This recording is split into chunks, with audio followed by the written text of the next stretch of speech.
bespoke radio for the masses. Headline edition, July 8, 1947. The Army Air Forces has announced that a flying disc has been found and is now in the possession of the Army. If the game is rigged, change the game. Game changer. I occasionally think how quickly our differences worldwide would vanish if we were facing an alien threat from outside this world. This is Fade to Black with your host, Jimmy Church, on the Game Changer Radio Network and KGRA, the Global Radio Alliance. I need your help to get to the year 1985. You're listening to Fade to Black with Jimmy Church on the Game Changer Network.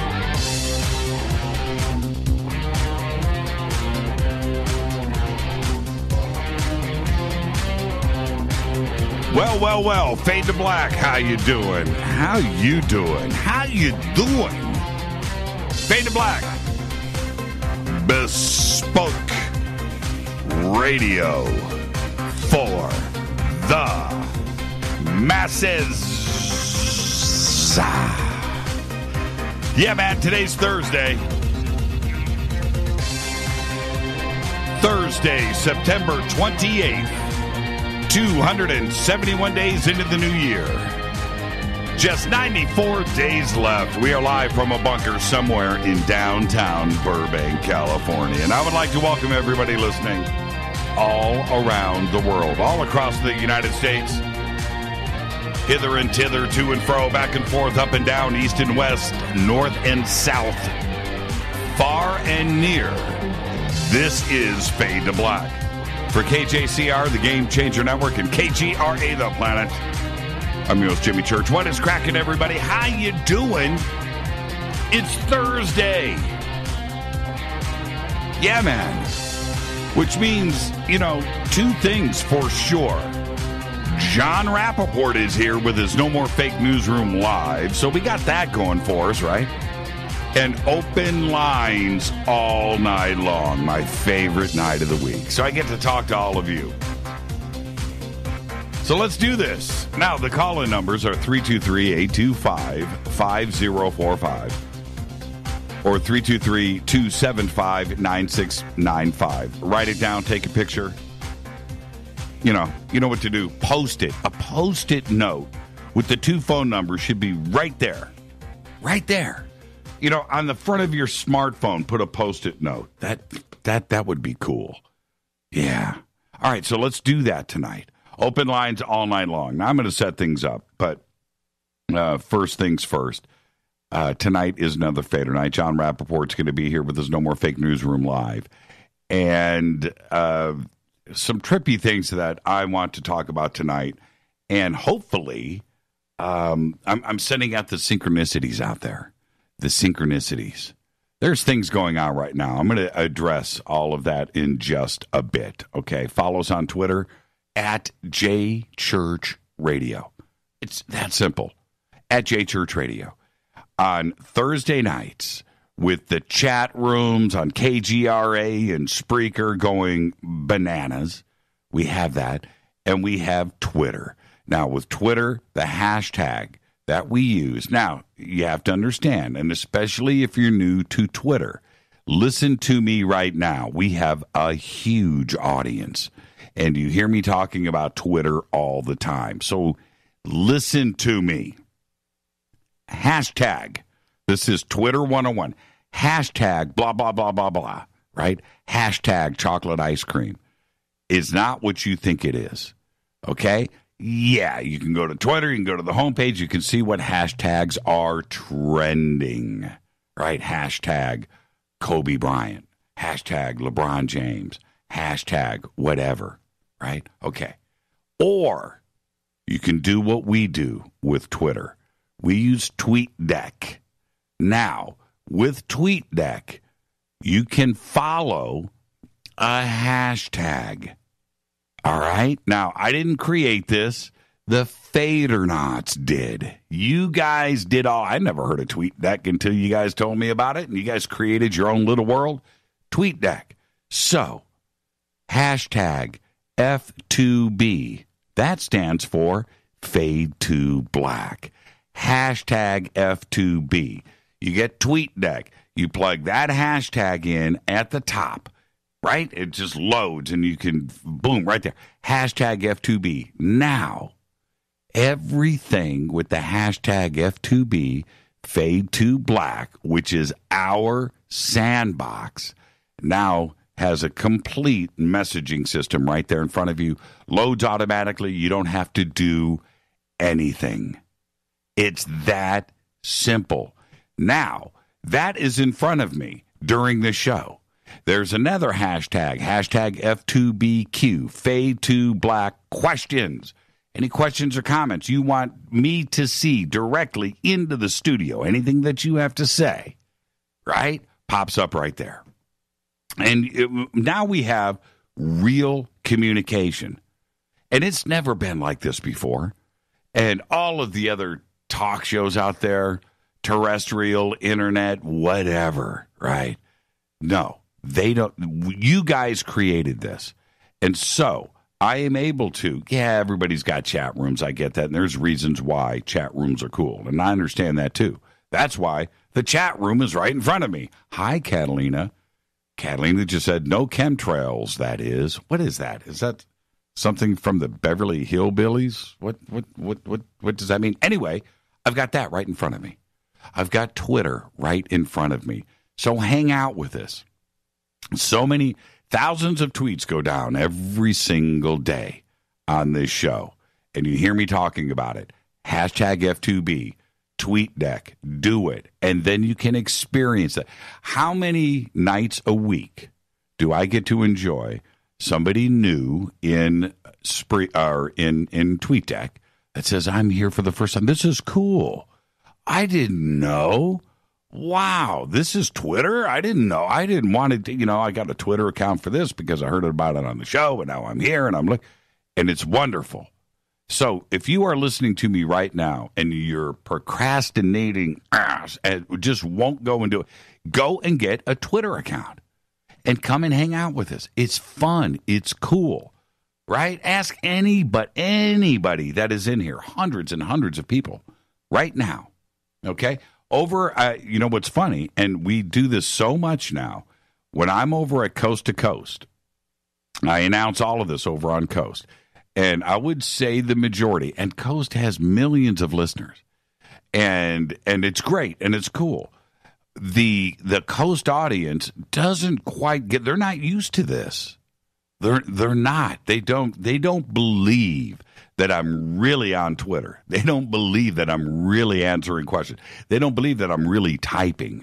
Why? Because I would do the same thing. I really would. It's not that kind of party. I embrace social media.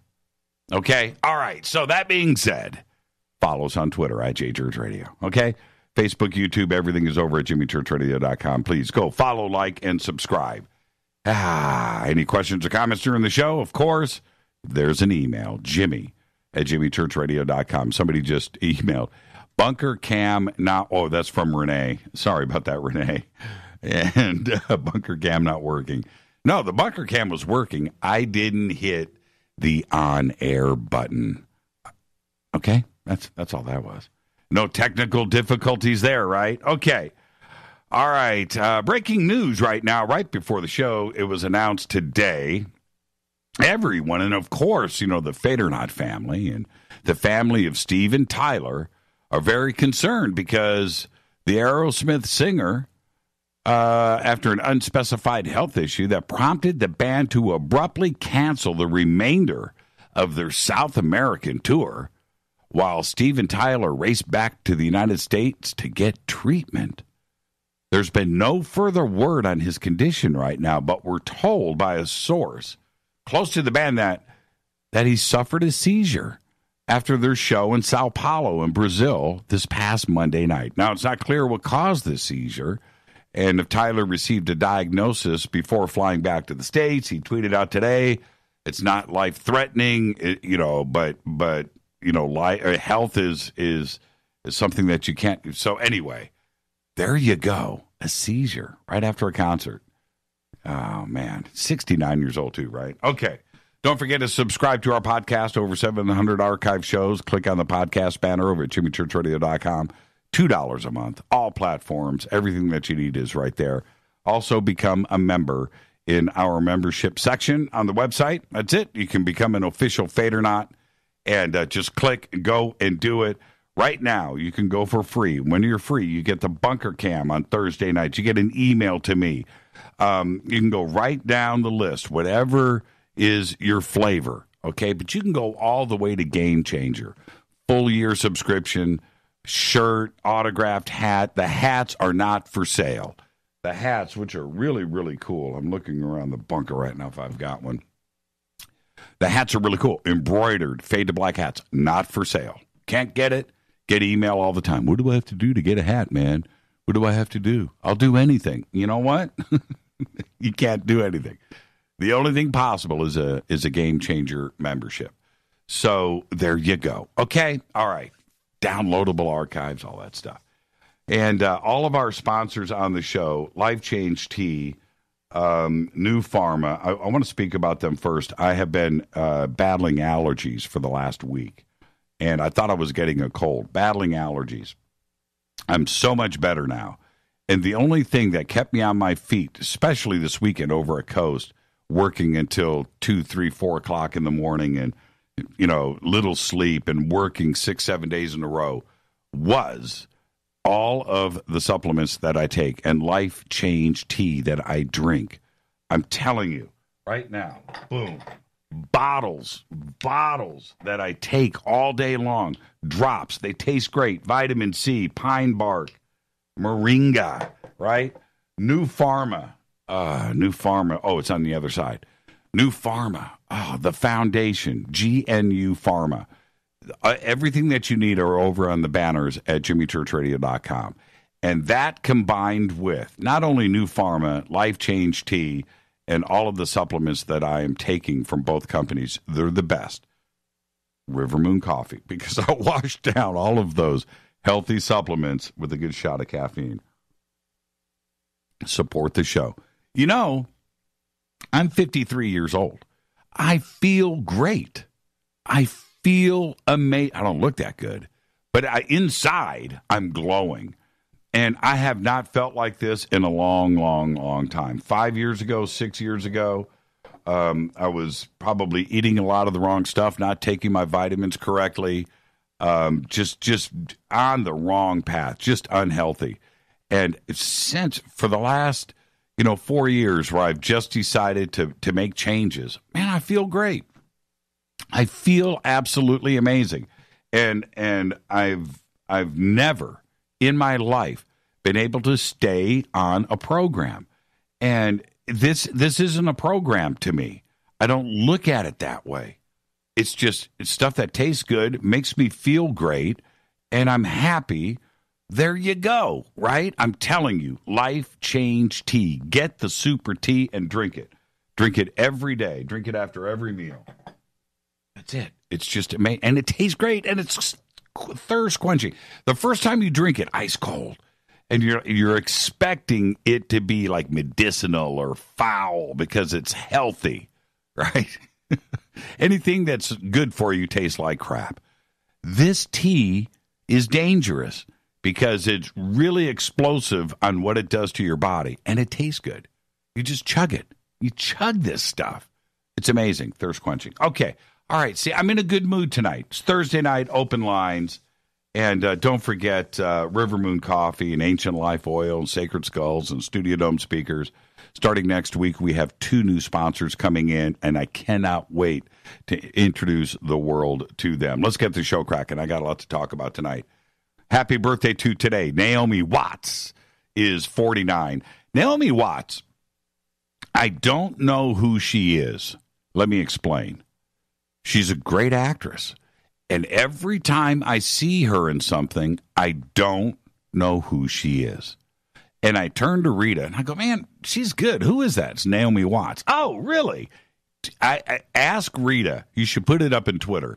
Ask Rita how many times she has said that sentence. That's Naomi Watts. I cannot lock it in. She's great. I can't lock her face in. I don't know why. I don't know why. We saw her last week. Last week we saw her. I was like, man, this is a really good movie. Who is that? Naomi Watts. What? Hilarious. Also, Brigitte Bardot today is 83. Our dead guy's birthday today, the one and only Ben E. King. 1928 to 2015, died at the age of 76. One of the greatest singers of all time, no question, hands down. One of the best frontmen of all time, great songwriter, all of that. But, of course, there's Stand By Me, and I get that. Spanish Harlem, and I understand that, too.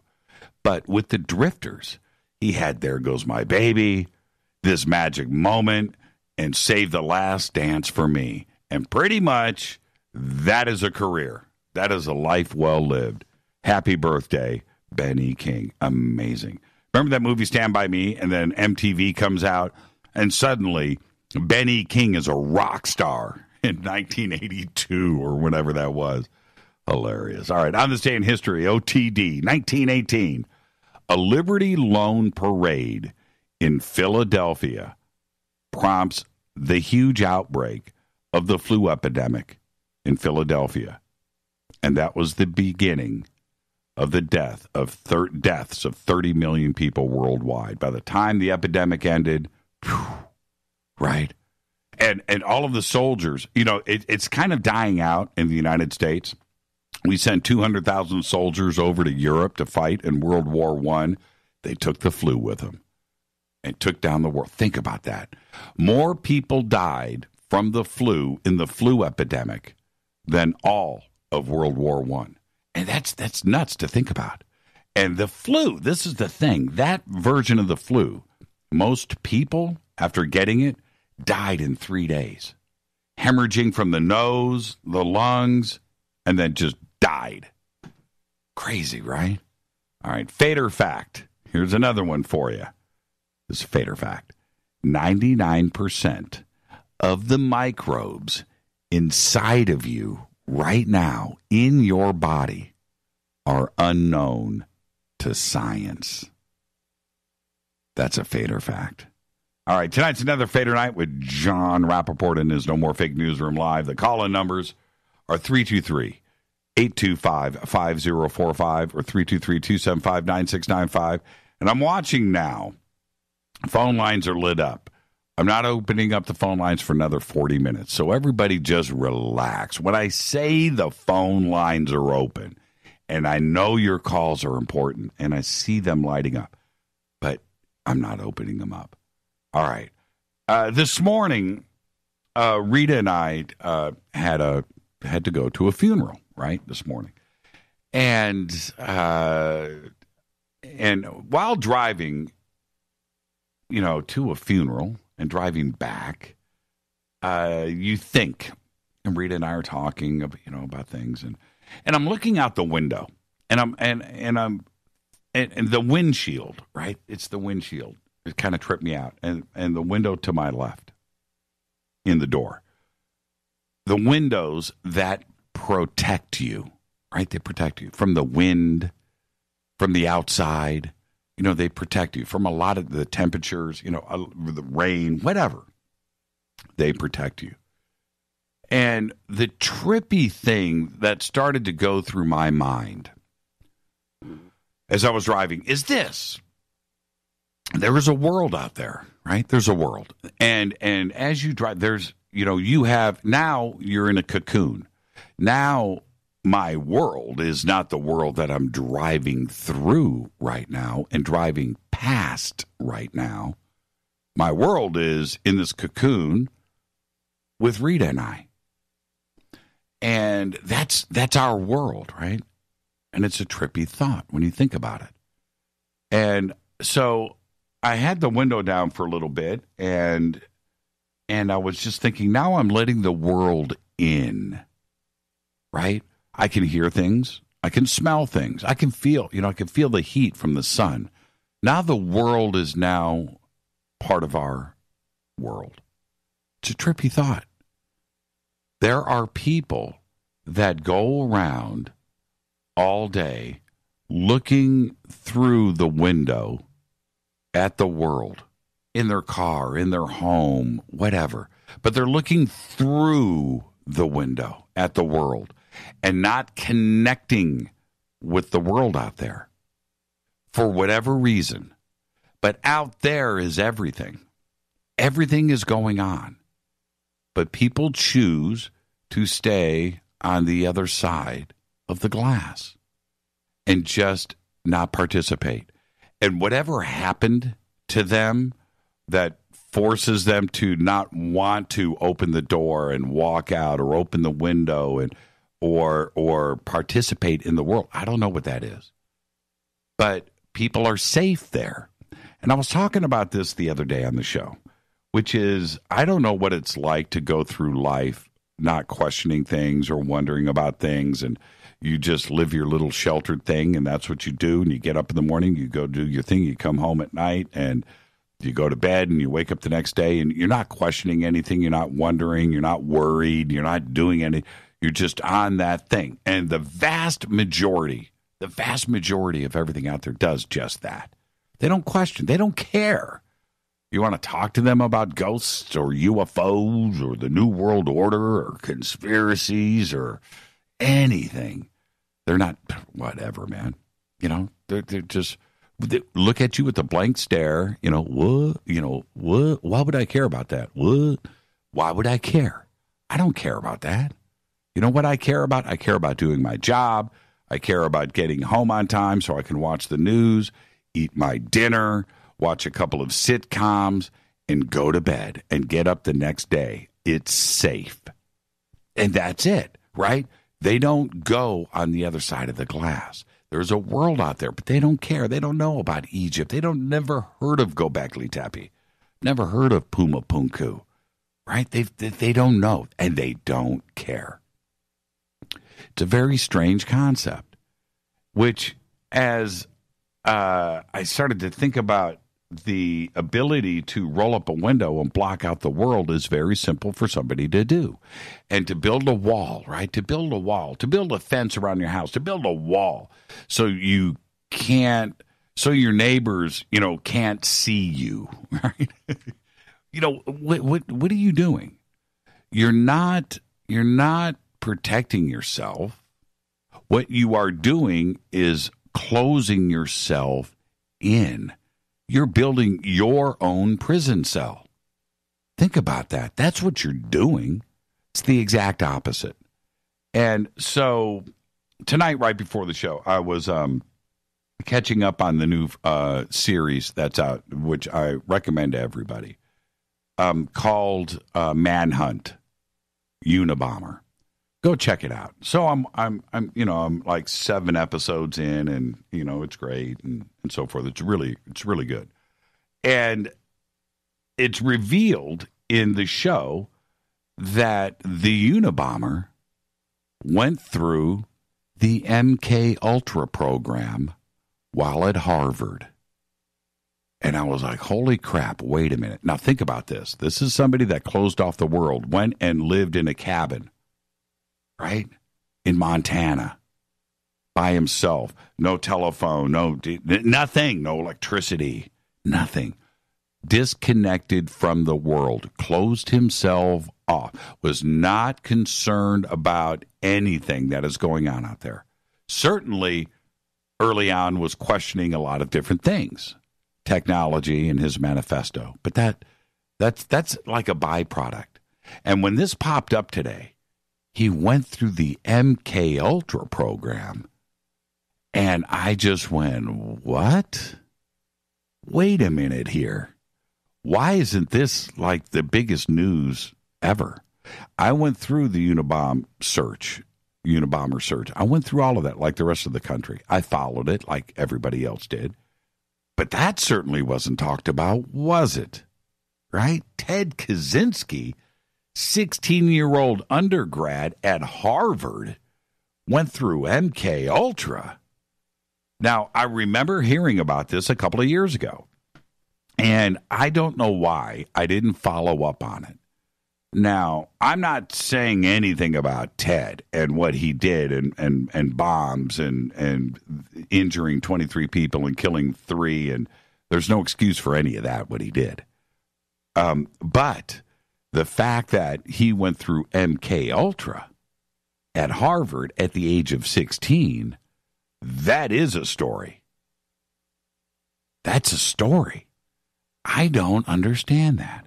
Now, MK Ultra, which went on from the early 50s, all the way up through 67, officially halted in 1973. In 1977, well, it goes back to MK Ultra was brought to the public's attention in 1975 by the Church Committee of Congress and Gerald Ford in a commission to investigate CIA activities throughout the United States. But it was revealed then. And CIA Director Richard Helms ordered all MK Ultra files destroyed in 1973. Everything was supposed to be destroyed. Not everything was.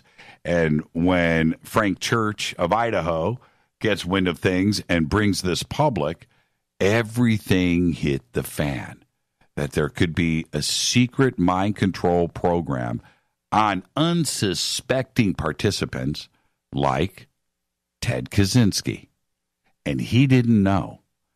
Ted Kaczynski's situation was tied with Harvard psychologist Henry A. Murray, who was a teacher of his, a professor there that he looked up to. And he was happy that he was getting attention paid to him by a professor. His whole life, he's a very, brilliant mathematician, 16 years old, at Harvard. But his life was pretty tragic before that. The way he was treated in society kind of set the tone. But then goes through the MK Ultra program. And the way that it is presented in the now, for sure, Henry Murray, his disturbing programs that he put students through, and specifically 22 undergraduates, one of which was Ted Kaczynski. Was it an official MK Ultra program? May have been. Probably was. But the point is, the facts are that Ted Kaczynski went through that program. Nobody talks about this. It's pretty interesting. And there was a book out, MK Ultra and Harvard, right? Or Harvard and MK Ultra. You haven't heard of that book. It's a pretty interesting little twist on things. So think about that for a second. And with that, let me get out of here so I can get Jon Rappoport on here. And we're going to be talking about MK Ultra tonight. I do want to put that on the table and talk to all of you. So I'm going to get out of here. I'll be right back with Jon Rappoport. This is Fade to Black. I'm your host, Jimmy Church. That's right. It's Thursday night. It is Fadernight. Open lines all night long. I'll be right back with Jon Rappoport. Stay right there.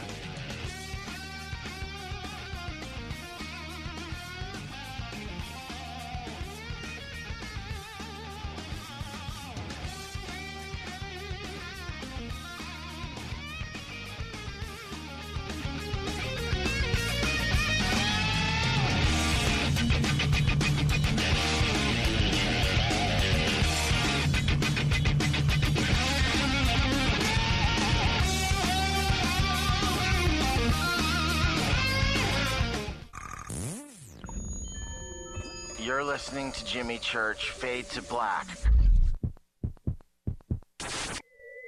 Fade to Black will now pause for alien identification. The station that talks the net. KGRA Radio. When you take the beans from Central America with dashes of Indonesian and African mixed in and then roast it to the dark side of Fade to Black, you create the ultimate brew of fringe. Introducing the Fade to Black blend from River Moon Coffee. Yes, River Moon's darkest customized roast was created for the love of Fade to Black.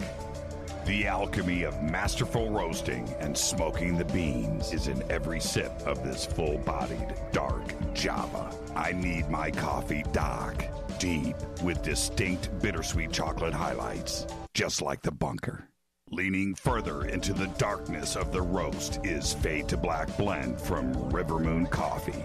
Just click on the banner at jimmychurchradio.com and use the promo code F2BBLEND for 15% off of your order today. Go Beckley Teppy. Hi, folks. Let's wind the clocks back 60 years.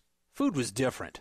Food provided health and nutrition, and using supplements was minimal. Unfortunately, now we have chemicals, GMOs, herbicides, and pesticides that can be quite lethal in the name of our food supply and, of course, the ever-loving dollar. Supplementing our diets can be very important to stay healthy. Cleansing from daily intruders to the body might be critical. Live strong and take charge. Log on to GetTheTea.com. Our herbal tea is a great way to cleanse from intruders. Our supplements is a great way to maintain and improve your health. When your health is not up to par, go to GetTheTea.com. No GMOs, no fillers, and organic. And very helpful in keeping you at the top of your game.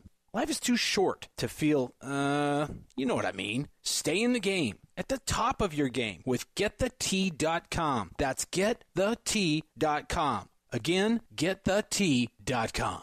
9 out of 10 geneticists agree. Fade to Black is not your father's radio show on the Game Changer Radio Network and KGRA, The Planet. Win big with KGRA this summer. Tickets and hotel accommodations to the biggest conferences, autographed books and DVDs, chances to win all-inclusive conference cruises, and private dinners with your favorite KGRA hosts. Click the contest tab at kgraradio.com for your chance to win big this summer. Your contact for the best alternative talk radio on the planet. kgraradio.com. Hi, this is Rob Reiner from Anvil, and you're listening to JimmyChurchRadio.com. What's up? I'm Chris. What up? This is Kyle Massey, and you're listening to Jimmy Church Radio.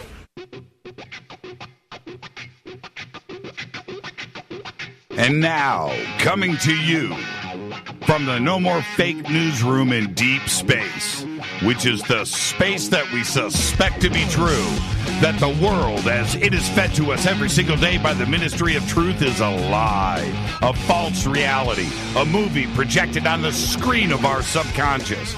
This, however, is the breakout.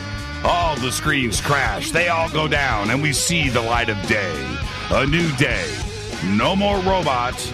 No more androids. It's the No More Fake newsroom with Jon Rappoport. Take it away, John. Thank you, Jimmy. Thank you. Good to be here as always, folks. Tonight, some comments on the CIA mind control program, infamous program called MKULTRA. These are in no particular sequence, but some of them are quite liable to be comments that you've not heard before. The program supposedly went from roughly, let's call it 1953 to 1962. It was exposed to some degree with the famous church hearings, committee hearings of 1974-75. A lot of material came out then. However, it was also known that CIA Director Richard Helms had ordered the destruction of many, many documents, many, relating to MKUltra before the hearings. So we will never know, or we may never know, what was in those documents. Therefore, whatever the church hearings uncovered, which was to a significant degree depended on interviews with people, is only part of the story, only part of the story. Now, John Marks is the author of a famous book called Search for the Manchurian Candidate. This was a book that he wrote following I believe, years of attempting to secure documents from the CIA about its mind control program through the Freedom of Information Act.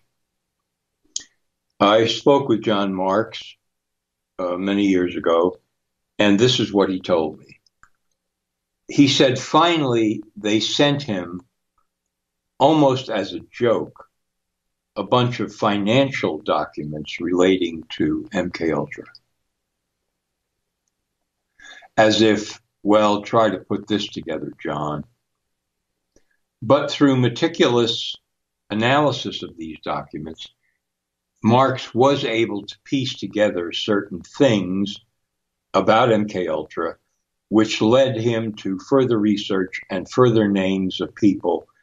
And that, in turn, led him to write his book, Search for the Manchurian Candidate, which, of course, that phrase became known as, the brainwashed mind control assassin, the Manchurian Candidate. So Marks told me that he had received 10 boxes of materials from the CIA, financial documents, and that these documents, to some degree, not sure to what degree, also helped in providing two other authors, Walter Bauart and Alan Shefflin, with material for writing their books, seminal books on MKUltra, Operation Mind Control, and The Mind Manipulators. So we're talking about three key books: Search for the Manchurian Candidate, The Mind Manipulators, and Operation Mind Control.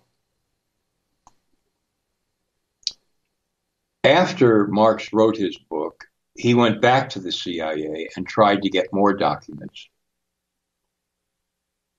And he told me that this is what a CIA person said to him. He said to him that in 1962, the whole MKUltra program was shifted over to the Office of Research and Development at the CIA. And at that point, it went very dark in terms of information, and that he, John Marks, would never get to see another document, no matter what he did, no matter what he tried, to forget about it. So we can presume from that indeed MKUltra as a mind control program continued after its supposed end date of 1962. Now we know that the CIA did many experiments with many drugs, including LSD. And the purpose of these drugs, and also we have to include hypnosis as another technique in concert with the drugs, disorientation, perhaps physical torture, overt, in order to torture people, interrogate people. The idea was, well, if we captured a Russian agent, for example, hopefully we would be able to apply these methods to that agent so that he would spill the beans and tell the truth, even though he was trained not to. The other fork of research was to create an assassin who would be able to carry out orders under programming and then not remember what he did, or to carry out other functions other than assassination with the same outcome, not remember what he did. That would hopefully ensure that no matter what happened, whether he was ever captured or tempted to talk out of school, he wouldn't be able to, because his programming would keep him from doing so. He would have amnesia about these events. Okay, so I'm looking at my notes here. Flash forward to 1995. Under President Bill Clinton, hearings were held, government hearings, into decades-old radiation experiments that had been performed on Americans. These were deemed to be now criminal, and this hearing was put together as a sort of an apology for the past. And there would be witnesses called who had undergone as victims these experiments and so forth and so on. But the committee was not prepared for several witnesses who had somehow been able to schedule appointments to be heard through a therapist who is now deceased in New Orleans named Valerie Wolf. I spoke with her several times. She had two patients, Claudia Mullen and Christy Nicola, who in the course of therapy began to recall that they had been victims of some form of mind control carried out by the CIA/US military personnel, starting from the time they were children. Wolf told me and told other people and put it in writing that in no way did she try to unearth such memories or suggest that they existed, but they spontaneously arose in the course of therapy. And so when the 1995 hearings took place, she made an application to the committee and was accepted along with her two patients to testify, under the auspices that they had been treated with radiation.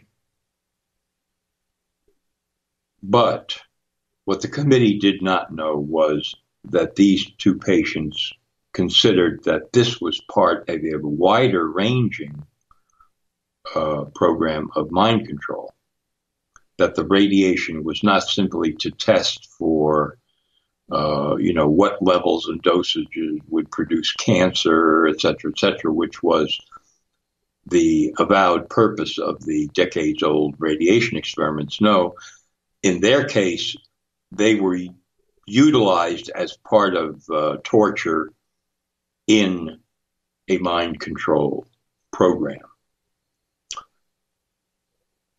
So when they took the stand and gave their testimony with other victims of radiation experiments sitting in the room, you can imagine what a shock that was when the two patients, Mullen and Di Nicola, stated what I just said. Yes, we were dosed with radiation, but this was really part of a wider-ranging mind control program carried out by CIA/US Army personnel. Apparently, when the testimony was complete, the committee simply passed over it as if it had never happened. In other words, there were no follow-up questions to speak of.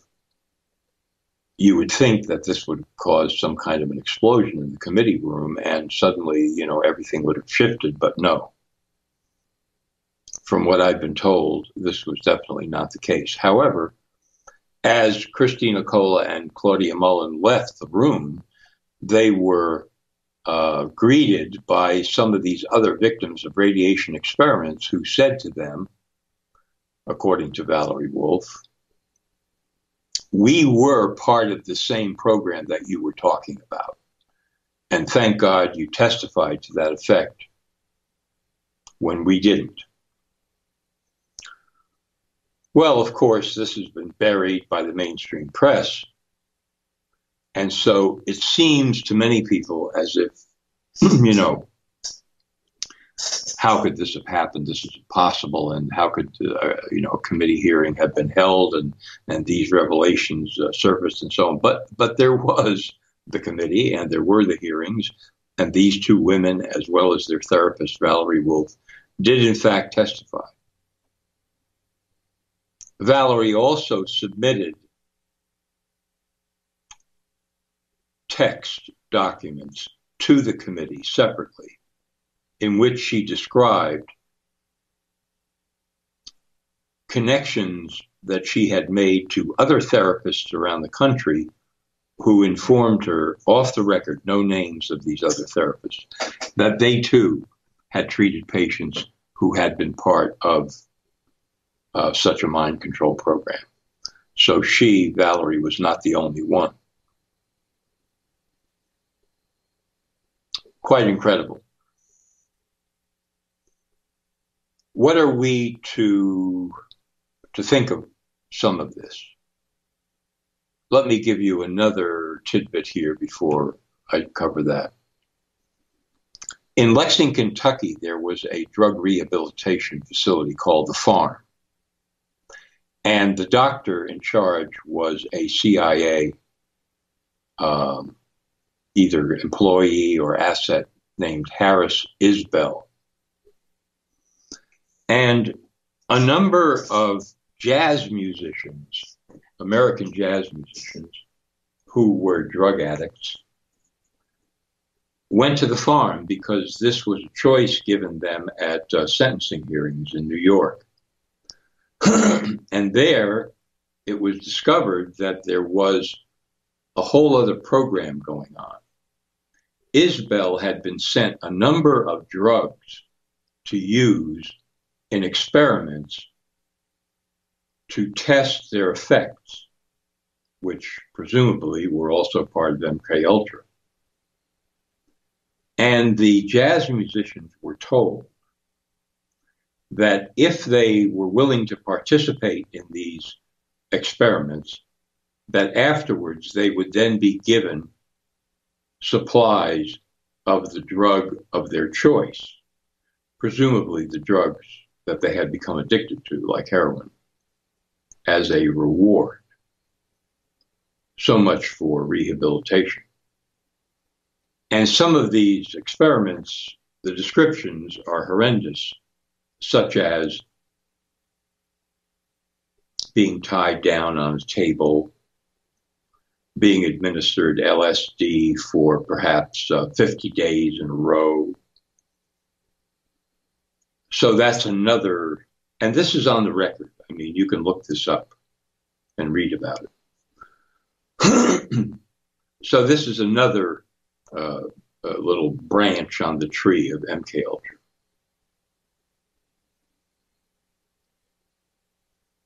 Now, I have a couple of, what shall I call them, interpretations, analyses based on my research and experience about MKUltra. Number one, I believe that fairly early on, the MKUltra people realized that the drugs they were working with were not going to produce the results that they wanted. Certainly not on a predictable basis. But they continued to use them anyway. Because, for one reason, they realized that the drugs could be used as a form of torture.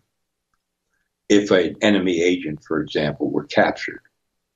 In other words, you could administer high-dose LSD to such agents on consecutive days, which would completely disorient them and drive them into psychotic states, and then tell them, unless you want to keep on with this, you will tell us everything you know. In which case, we're talking about a very crude form and of mind control that could only be called torture. Another reason that they continued these drug experiments, even though they saw that the drugs were not working out in any sophisticated way, predictably, in order to program assassins, for example, was that there was the money. The money was coming in and the new drugs were being developed, and who knows what might come up out of the hopper. And third, that the drug experiments and research could function as a cover story for other deeper experiments that would never be revealed. in case information got out about this. Because in any sophisticated operation, people always need a cover story. And sometimes that cover story is what's called a limited hangout, which is a partial admission of what people have done to hide the rest of it. I should also say that dozens of universities and researchers were involved in the original MK Ultra. Some unwitting scientists, some witting, who carried out projects on contract as contractors. So this was quite widespread. With the onrush of new technology, I would say that a great deal of the research was shifted over to DARPA and other maybe more secretive agencies. DARPA is, of course, the technology and research arm of the Pentagon. Because if you look at the projects of DARPA, you will find some very strange and interesting things. For example, and I've mentioned this before on the show, an attempt to insert images directly into the visual cortex, bypassing the normal channels of perception.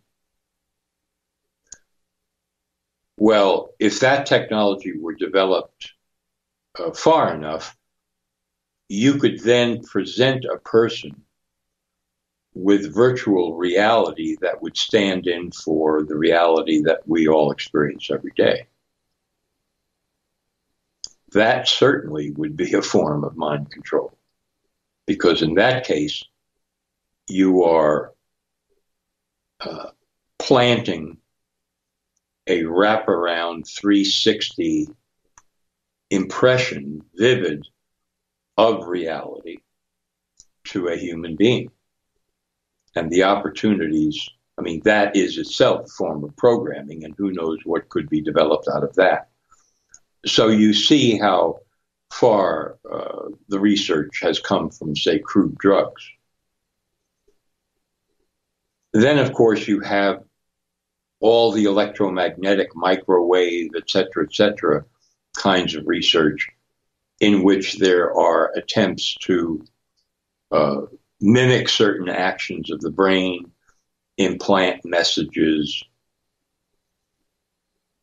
influence behavior, create certain feelings like revulsion, disgust, hatred, passivity, et cetera, with certain, let's call them frequencies, which has been ongoing for some time. So, all along, the watchword has been, we show you certain things, we admit to certain things, but then there are other things that we don't tell you and we don't broadcast.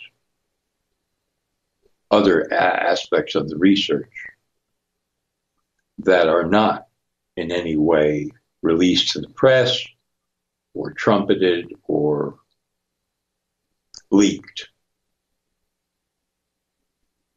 Okay, so those are some of the notes and comments involving my research. I could talk a lot more about this. Let me jump in, John, and thank you for that. I want to make sure that we have a few minutes to chat here about this. But do you think now Kaczynski terrorized the nation? I mean, seriously freaked out everybody and had us, on a virtual lockdown for a long time. It was pure terrorism. But is the revelation of him being involved in Murray's program at Harvard as an undergrad at the age of 16, isn't that actionable? Isn't that a defense? I don't think so, because in a court of law, you have to prove causation. In other words, even if the details of what he underwent at Harvard in terms of the drug experiments and so forth were revealed, his defense team would have to establish that this caused him to do what he did later in life. That's always a difficult, proposition. And I frankly doubt that, that kind of trial would ever come into a courtroom. I don't believe that the feds would ever allow that to go before a jury. And the other part of it, what about the other, there was 23, he was one, what about the other 22? Yeah, what about it? Who knows what they did? Who knows what they did? Exactly right. You see, part of this whole thing is chaos. In other words, the researchers were well aware that the effects of these drugs were extremely chaotic from individual to individual. I mean, it didn't take a genius to figure that out after about 6 months, that you were not dealing with some kind of uniform science here. So for them to continue this, I mean, not only is it unconscionable and criminal and all of that, but it presupposes that the effects on different people a year later, 5 years later, 10 years later are completely unpredictable. You have no idea what these people are going to do. And those that were writing the protocols for MK Ultra and were excited about the program and pushing it forward, when the revelations came out about Kaczynski and MK Ultra, do you think that any of them sat back and went, "Wow, it's quite possible that we created a monster here"? Do you think that ever crossed anybody's minds?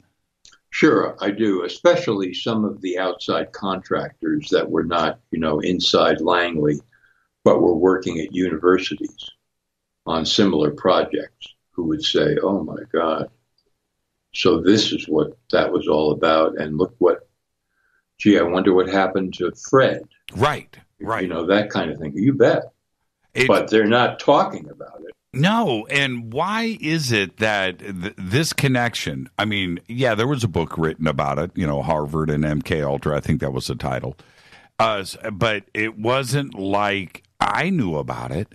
I wasn't sent the book. It wasn't on my radar, and which means that I think it may have been published and it may have gotten out there, but it's certainly. I don't remember the book tour. I don't remember the media talking about it. Incredible, isn't it? Yeah. Because there was a lockdown. There was a blackout. This was not going to be in the New York Review of Books, or, the publisher was not going to have enough money to promote it widely. All of the usual things. Right. I mean, when that popped up in this series, and you should go watch the series if you haven't seen it yet. It's called Manhunt, Unabomber. It's on Netflix. Watch it. And when that popped up, it just caught me. I was like, you what? Right? Yeah. And I remember hearing about it, and for some reason, I let it go too, as well. And I don't have an excuse. I look for stuff like this, and for some reason, it got past me.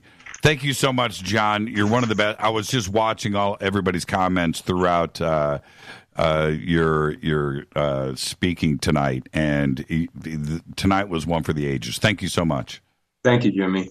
All the best. Jon Rappoport, everybody. Again, always start off your day at nomorefakenews.com. I do. That's where you need to go every single day. Jon Rappoport. All right, opening up the phone lines. It's Thursday night. It's Fadernight. 323-825-5045 or 323-275-9695. I'll be right back.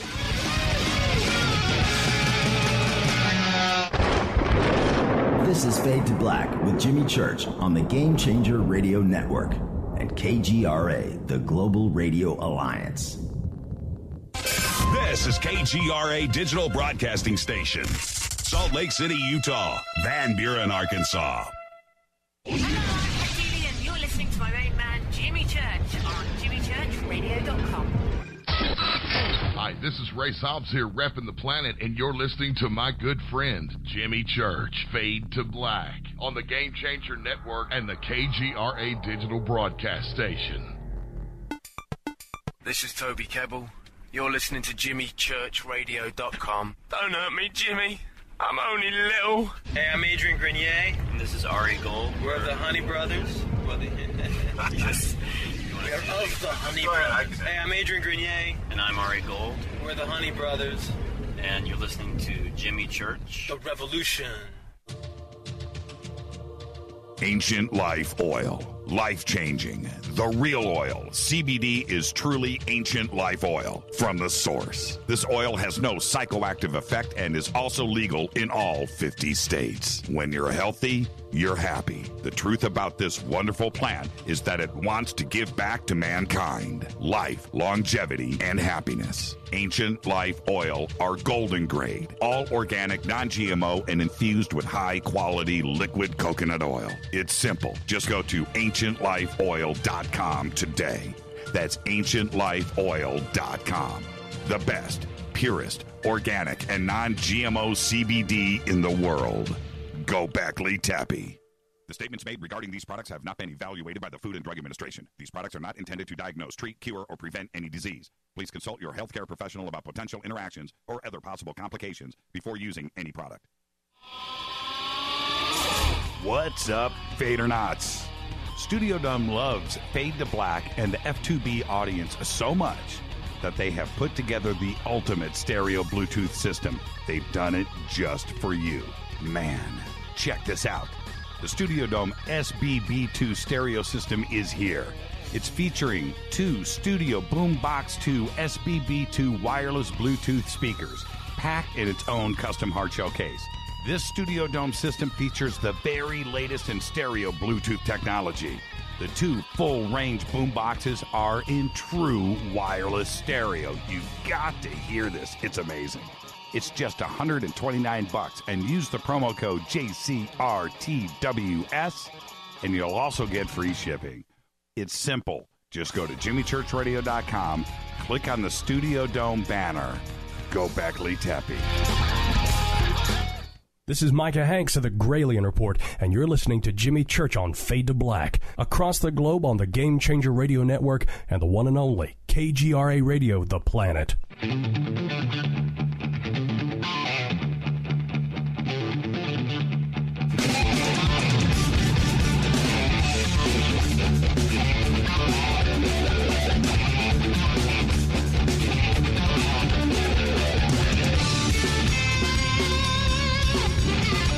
All right, welcome back. Fade to Black. Thursday night, Fadernight. All right, it's time to get this party started.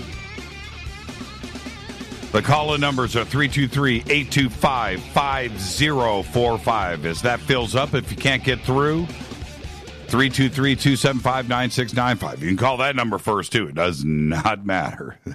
Two phone banks, two phone numbers.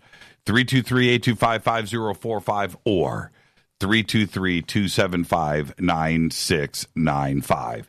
MK Ultra. That is one of the trippiest. If you are going to go down a rabbit hole, if you are really going to jump down something and question your own reality and what's going on and stuff, that's a good place to start. First off, lots of government documents about this. There's plenty of information out there. The program was real. Back in the Freedom of Information Act document dump happened in, I think it was 1977. The church hearing was in 1975. Now, 1977, Freedom of Information Act request uncovered a cache of 20,000 documents relating to Project MK Ultra, which led to more Senate hearings later that same year. And in July 2001, some surviving information regarding MK Ultra was also declassified. Now, when the thing that surprised me, I did not know about Ted Kaczynski. And again, I remember hearing something about it. And for some reason, and it seems like it was a couple of years ago, and I let it blow past me. I did. And I should have stopped right there on this show and hit it then. Okay, so I'm watching a TV series and it was brought up, and I'm talking about it now.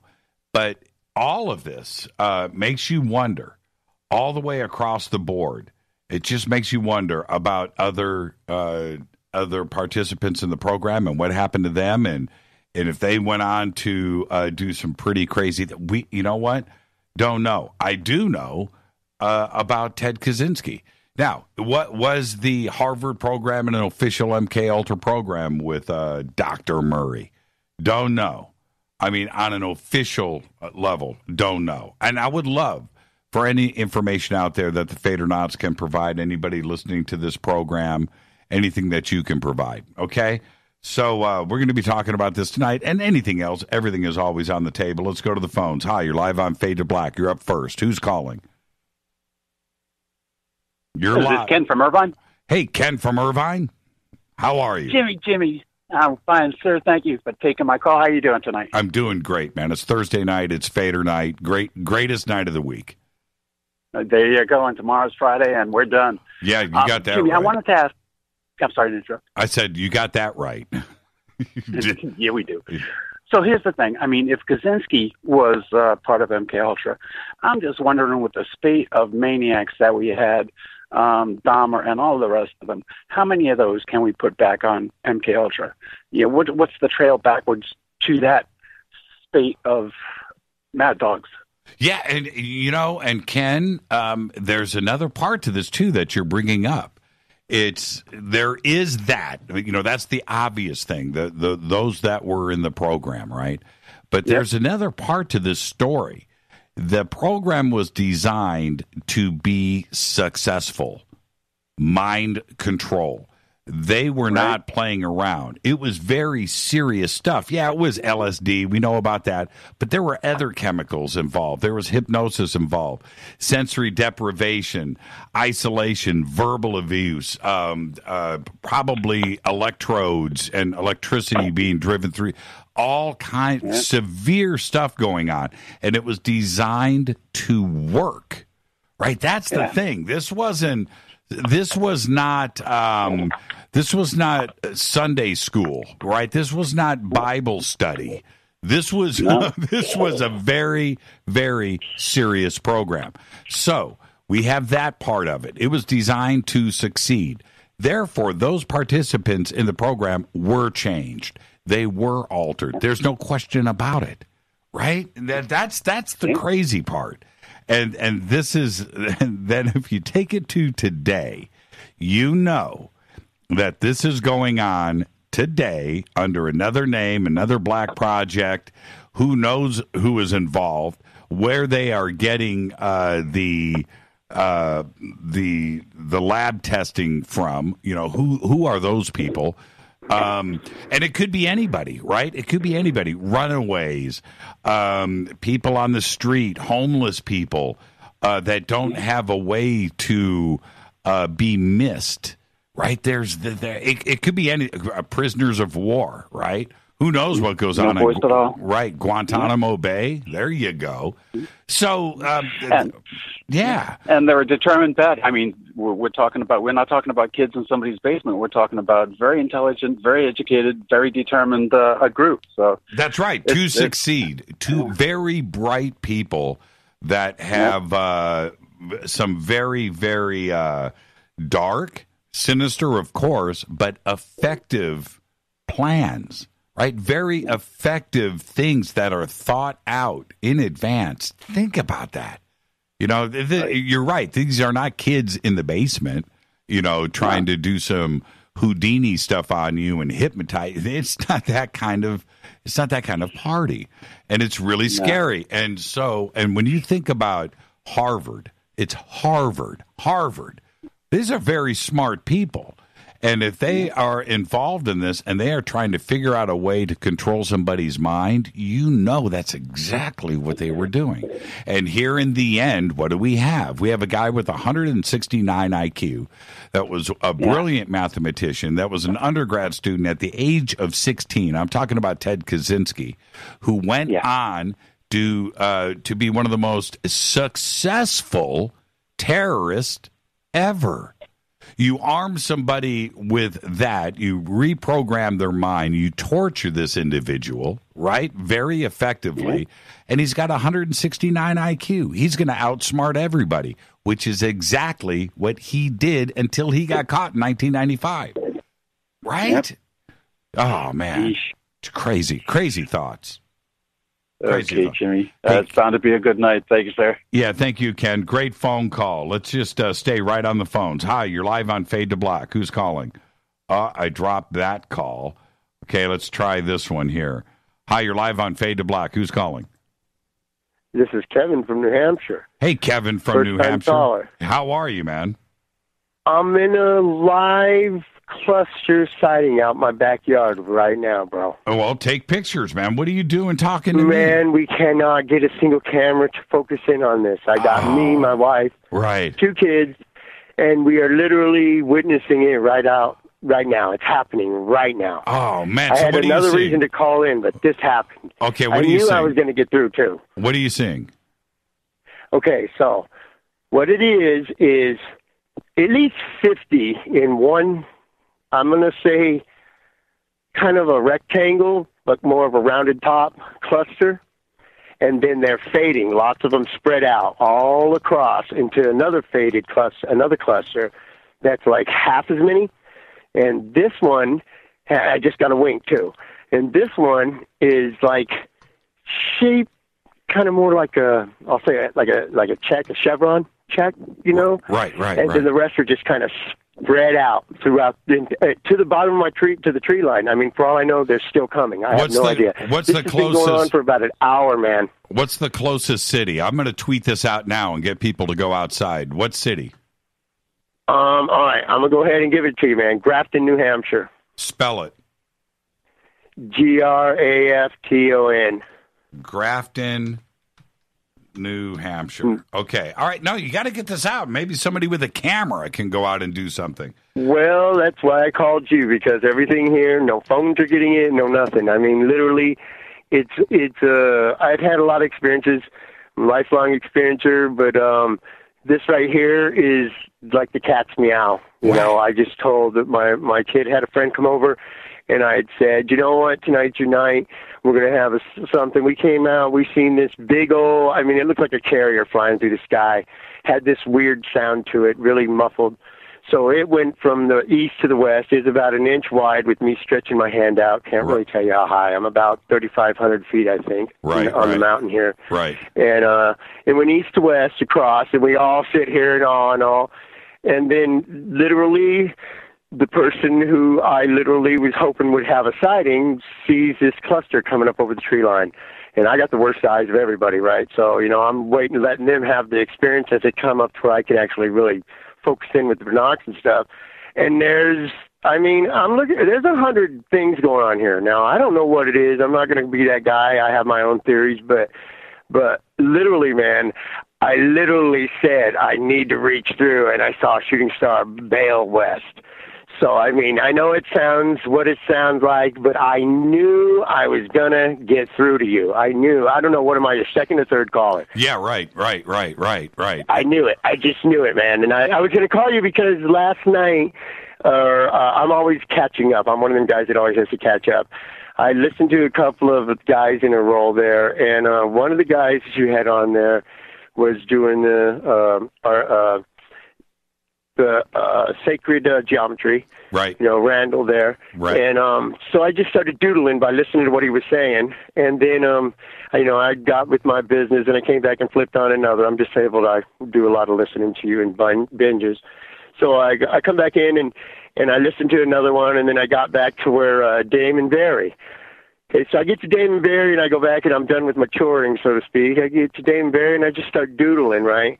Well, by the time I'm done listening to him and doodling, I don't even have a clue what I put down here. I mean, I'm not an artist, but it's a lot of weird stuff.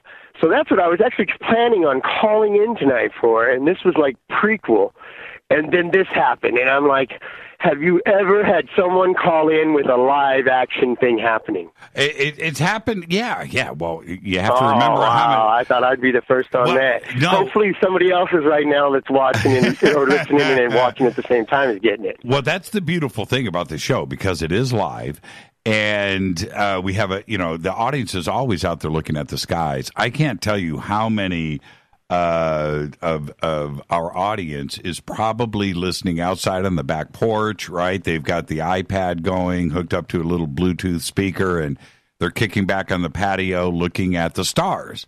And it happens all the time. And I'm not saying it's every night. But we've, probably once a month, somebody's like, dude, it's going on right now. Right? And this is like my first cluster, and I mean, this is like, it's kind of, I'm trying to figure if I'm like, there's a hole in the ozone and I'm just seeing a star system very clear. That's how many stars there is in this area. Sure. It's definitely not normal. But we have these things here at my place all the time. We have, multiple colors, multiple shapes, and I got a few friends, and we do that CE5, we do some meditational, and literally, I mean, it happens to me since I was young. I mean, I got a lot of stories. I don't want to take up all your time, but I mean, I'm one of them guys that has lifelong experiences and stuff. And every once in a while, I'm not a prodigy, a genius or anything, but every once in a while something pops out that I just want to reach out and find out. So I kind of would like to somehow, do you guys have my number on your thing? Do you by chance have my caller ID on it? Well, of course I do, but okay. you have to understand one other thing. What you should do is just write me, Jimmy@jimmychurchradio.com, because your number, although I can see it here, is one of 250 in a long list, right? So, right, I get you. And certainly by the end of the night, it's going to get lost. And I don't want to be like that. I'm just saying that's just part of the reality. But certainly, well, I kind of just want to get this doodle I put down to you. And I would like it, if possible, if you could, I know you do things for people all the time, and this is, get this and see what Barry sees, because I have no idea what I see. And when you see it, you'll know why I'm kind of tripping on it myself. And I have a feeling that this has something to do with the sacred geometry, Barry, and you conversation. Right. Because it was doodling, and I'm not an artist. It was doodling, but when I'm done with the paper, I'm kind of, everybody that's looking at it's going, dude, what do you got here? And I don't know, but he seems to know these kind of, and I have a feeling I have the same thing and just kept doing the same thing, and it just looks different every time. I just don't know. But if it's possible, if I can send you an email and get that to you, is there any way you could get back to me and let me know what the response was on that? Yeah, absolutely. Send it to me. I mean, there's only one way to get it done. Send it to me. Right, yeah. Right. I know he's kind of worried about what was going on with him, and at the same time, there is something in there maybe to do with the geometry. So, I mean, if you, I know your experience, so once it gets to you, you kind of look at it for me, okay? How about that? Not a problem, and I would like to see it. Well, when you say that you've had lifelong experiences, how long has this been going on? Well, I'm one of them guys, I mean, I've had an encounter with an individual being. I've had several sightings with my kids. My kids have grown up knowing and seeing, triangles in the sky, and my wife. I mean, literally, I'm the only one out here watching this right now. It's that common for my family. You know what I mean? And and literally, it's like, well, I'll give you, if I got a couple minutes here, I'll give you a rundown on I call it my eye-opening experience. Right. So one night I go to sleep, and as I'm getting ready to go to sleep, I realized I didn't really make sure that the door's locked. I had the room that had a back door on it. So I get up to the door, and I go to the door, and this is a door that, when it's locked, you got to pull on it. You've had this before. You got to pull on it to make sure that it shuts. So after I tried to lock it, I pulled on it. Well, it didn't lock, so it pops open. Well, as it pops open, I go to push back, and it's pushing back. And I look down, and I see this blue glow all around the door. I mean, this is like an indigo blue. So this color is literally pushing the door. So, I'm like, what the hell, But well, I went a little fast. Let me back up. When I started to get up, I felt like I couldn't get up. Like I might have been right there almost going to sleep. Some people call it the trance sleepful state, whatever.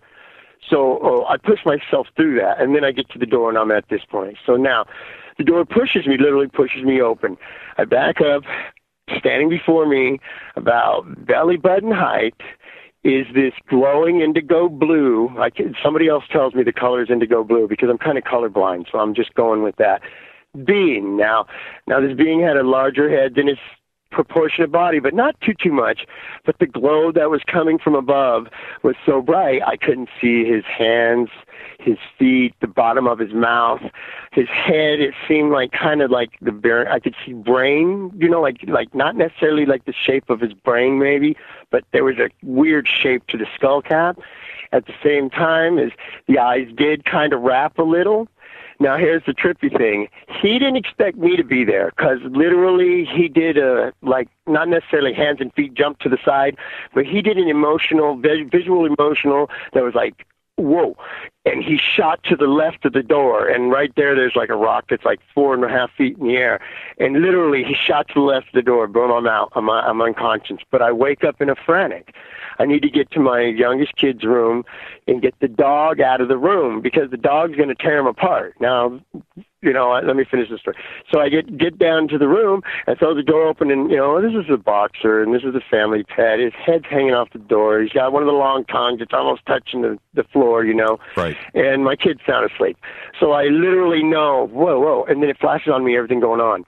So I go leave the dog in there because he's the only one they didn't get to see. I go flying back to the room. I open the door. The trash can's knocked down, and there's a skunk messing around in there. So I take this little house, a show rake, like hanging on the wall, and I threw it. I knock the trash. The skunk takes off, so I throw it at the skunk to get it away. Boom, I'm out again. Okay, I wake up the next morning. So here's how I know that everything happened, because I was out again after the skunk incident. When I get up in the morning, I'm thinking, wow, what a dream. What the hell? Excuse me. And so I go, and it happened right here. I open the door, the trash can's down, the smell of skunk is all in the yard, and the stick is out in the ground. What happened, Jimmy? Wow. And, right. That's a trigger event. Then I remembered other things, but that's the big one for me. Now, let's go back to the blue guy. It's interesting how... Did you hear the show we did with Barry Littleton? I have. Yes, I have. I'm pretty sure now. Because this was right after the flood, the hurricane that hit Katrina down there. I wrote it down and all, but I haven't been able to find that log. So, one of the beings that he was that he had encountered had an exposed like brain as well. And that's what I thought, but at the same time, I'm not sure if it was exposed or if it was just the shape of right. You know what I mean? That's the way he described it too, as well. Very interesting. Oh.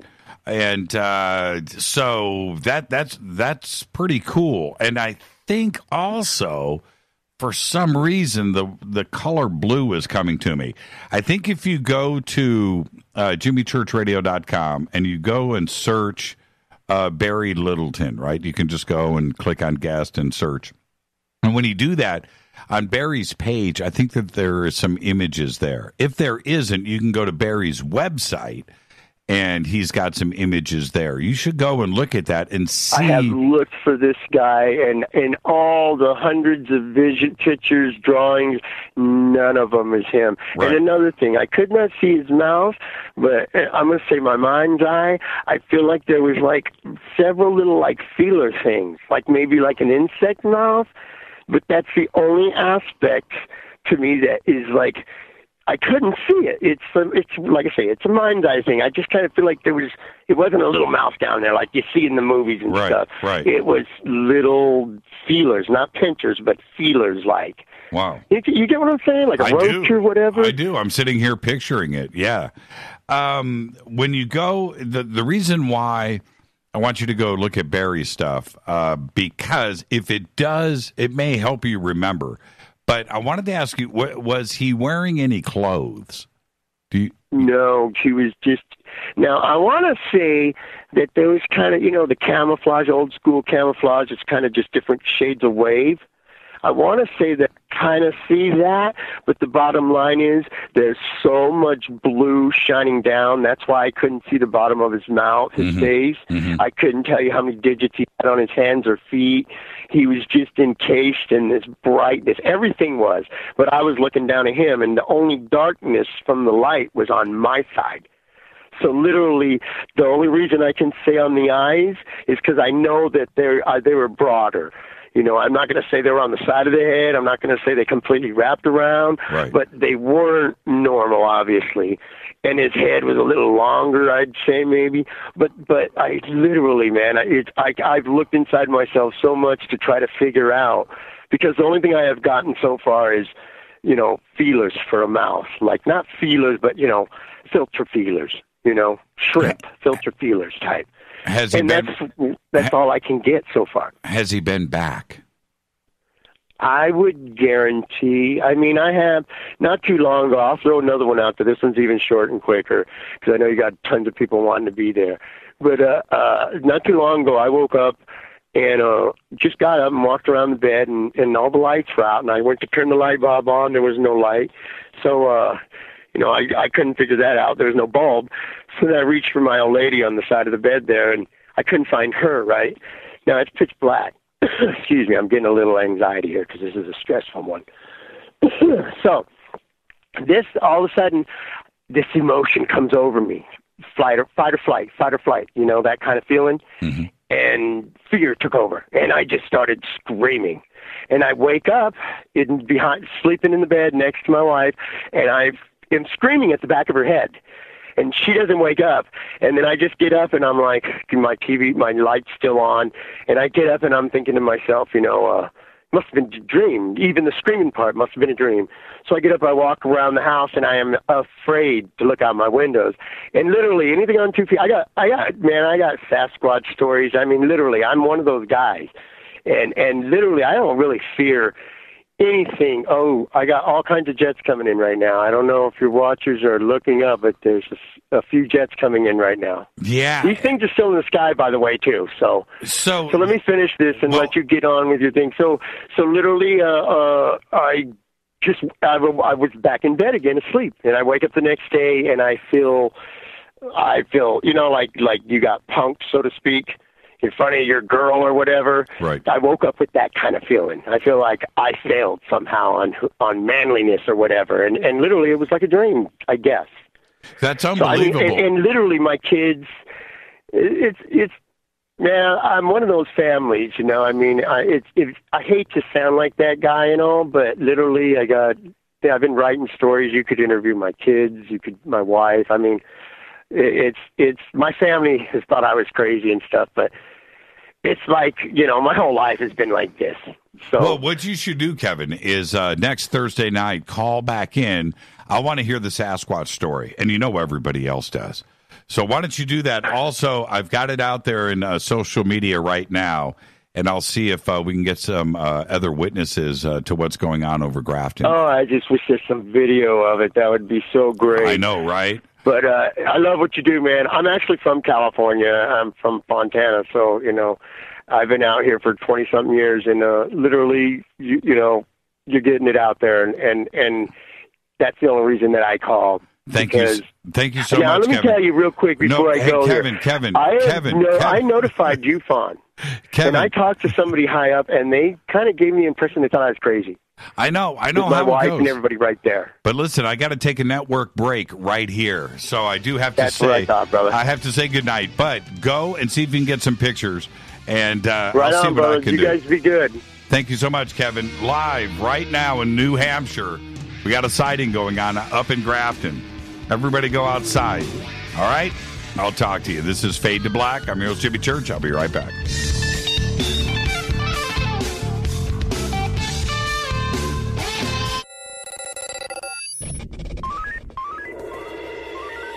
Way out here, we listen to Jimmy Church.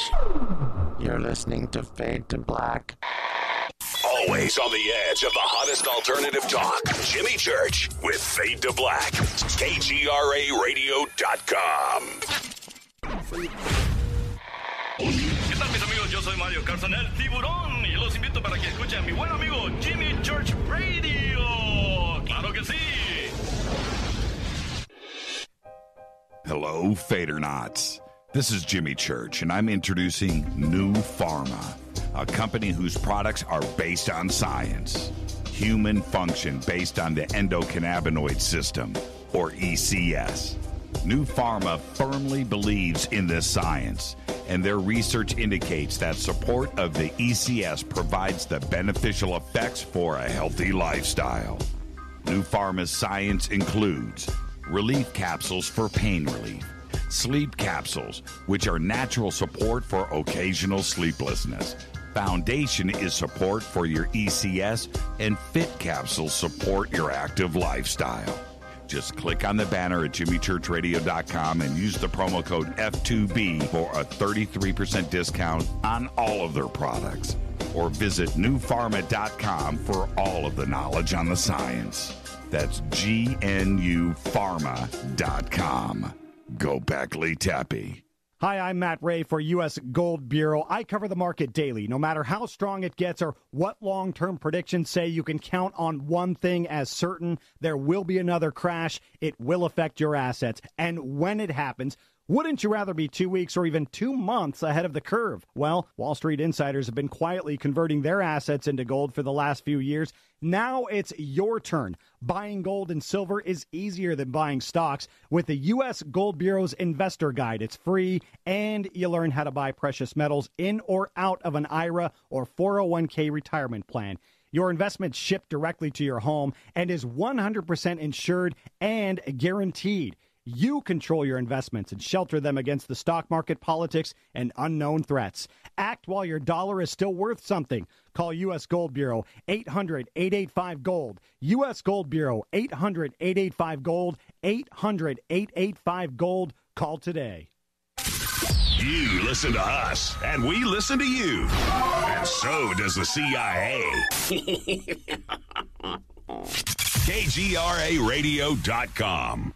Hi, folks. CBD is the home run hitter for health right now. Why, you ask? Because of what it does for the body. Unfortunately, I can't tell you all about the benefit. You know, there's reasons. Do your due diligence and log on to ancientlifeoil.com. That's ancientlifeoil.com. Ancient Life Oil uses organic ingredients and is blended in coconut oil for some of the best benefits. Legal in 50 states and non-psychoactive. Log on to ancientlifeoil.com. That's ancientlifeoil.com.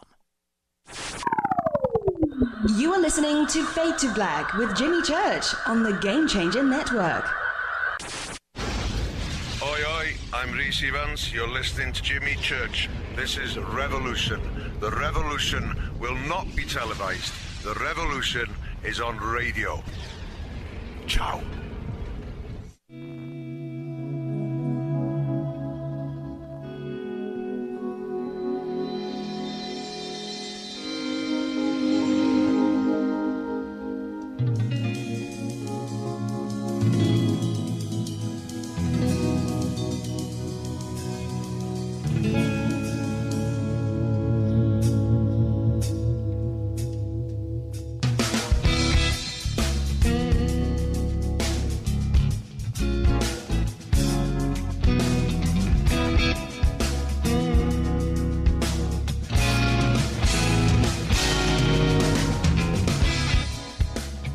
All right, welcome back. Fade to Black. I'm your host, Jimmy Church. You can follow me on Twitter at JChurchRadio. Simple. Easy at JChurchRadio. Use the hashtag F2B for the sandbox. And I do want to let everybody know, I got a little breaking news here. Got the call today, so we'll be over at Coast to Coast AM next Friday night. And so they put it up on the website today, so I'll be sitting in for George next Friday. But the reason why I'm bringing it up is my guest is going to be Damon T. Barry with open lines all night long. So come and hang out with us next Friday night. Very cool. And I want to thank Damon T. Barry because all of this was done today for just jumping in and hanging out with me next week on Coast. All right, now, on the line, I have the one and only, our good friend, Javier Sandoval from the Awareness Center in Cottonwood, Arizona. Javier, how you doing? I'm doing great, Jimmy. How you doing? It's always good to hear your voice, my friend. And now, your new center out there in Cottonwood, you know what's really great, and I know that you listen to the show often, and just like Kevin from New Hampshire calling in with his mass sighting that's going on right now, right over Grafton, New Hampshire. Very exciting, but you're in Cottonwood. Is there stuff jumping off every single night in the skies out there? Well, I'm maybe about 10 to 15 minutes away from Sedona. So from the backyard of the Awareness Center, you can actually see Sedona. So it's basically, I'm looking at my backyard. I'm looking at Sedona from there. So it's not very far, and it's right off 89AA. So it's pretty close. It's very, very close. So and Cottonwood's a very nice place, and there's a lot of activity because you have also Jerome that has a lot of history. It was a mining town years ago, and there was like that big gold rush. So that has a lot of history, and there's a lot of people going over to Jerome, and it's got a beautiful view from there. And you're up on the high elevation, and you can see everything. Stars. Very, very you nice. See the Milky Way every single night. Oh yeah, everything's so clear, except when they do those little chemtrails, then it gets a little foggy. But they're not spraying as much as they used to, so that's kind of good. I think the awareness, people being aware of things, it really helps. People, because then we start bringing it up, and then we want to know why they're spending so much money doing that. Where's the money coming from? And then once you start asking those questions, they kind of slow it down a little bit. So I think having awareness is very important. Well, and this is you've got a really cool conference coming up in about 2 weeks, and I can't believe it's in 2 weeks. Today is the 28th.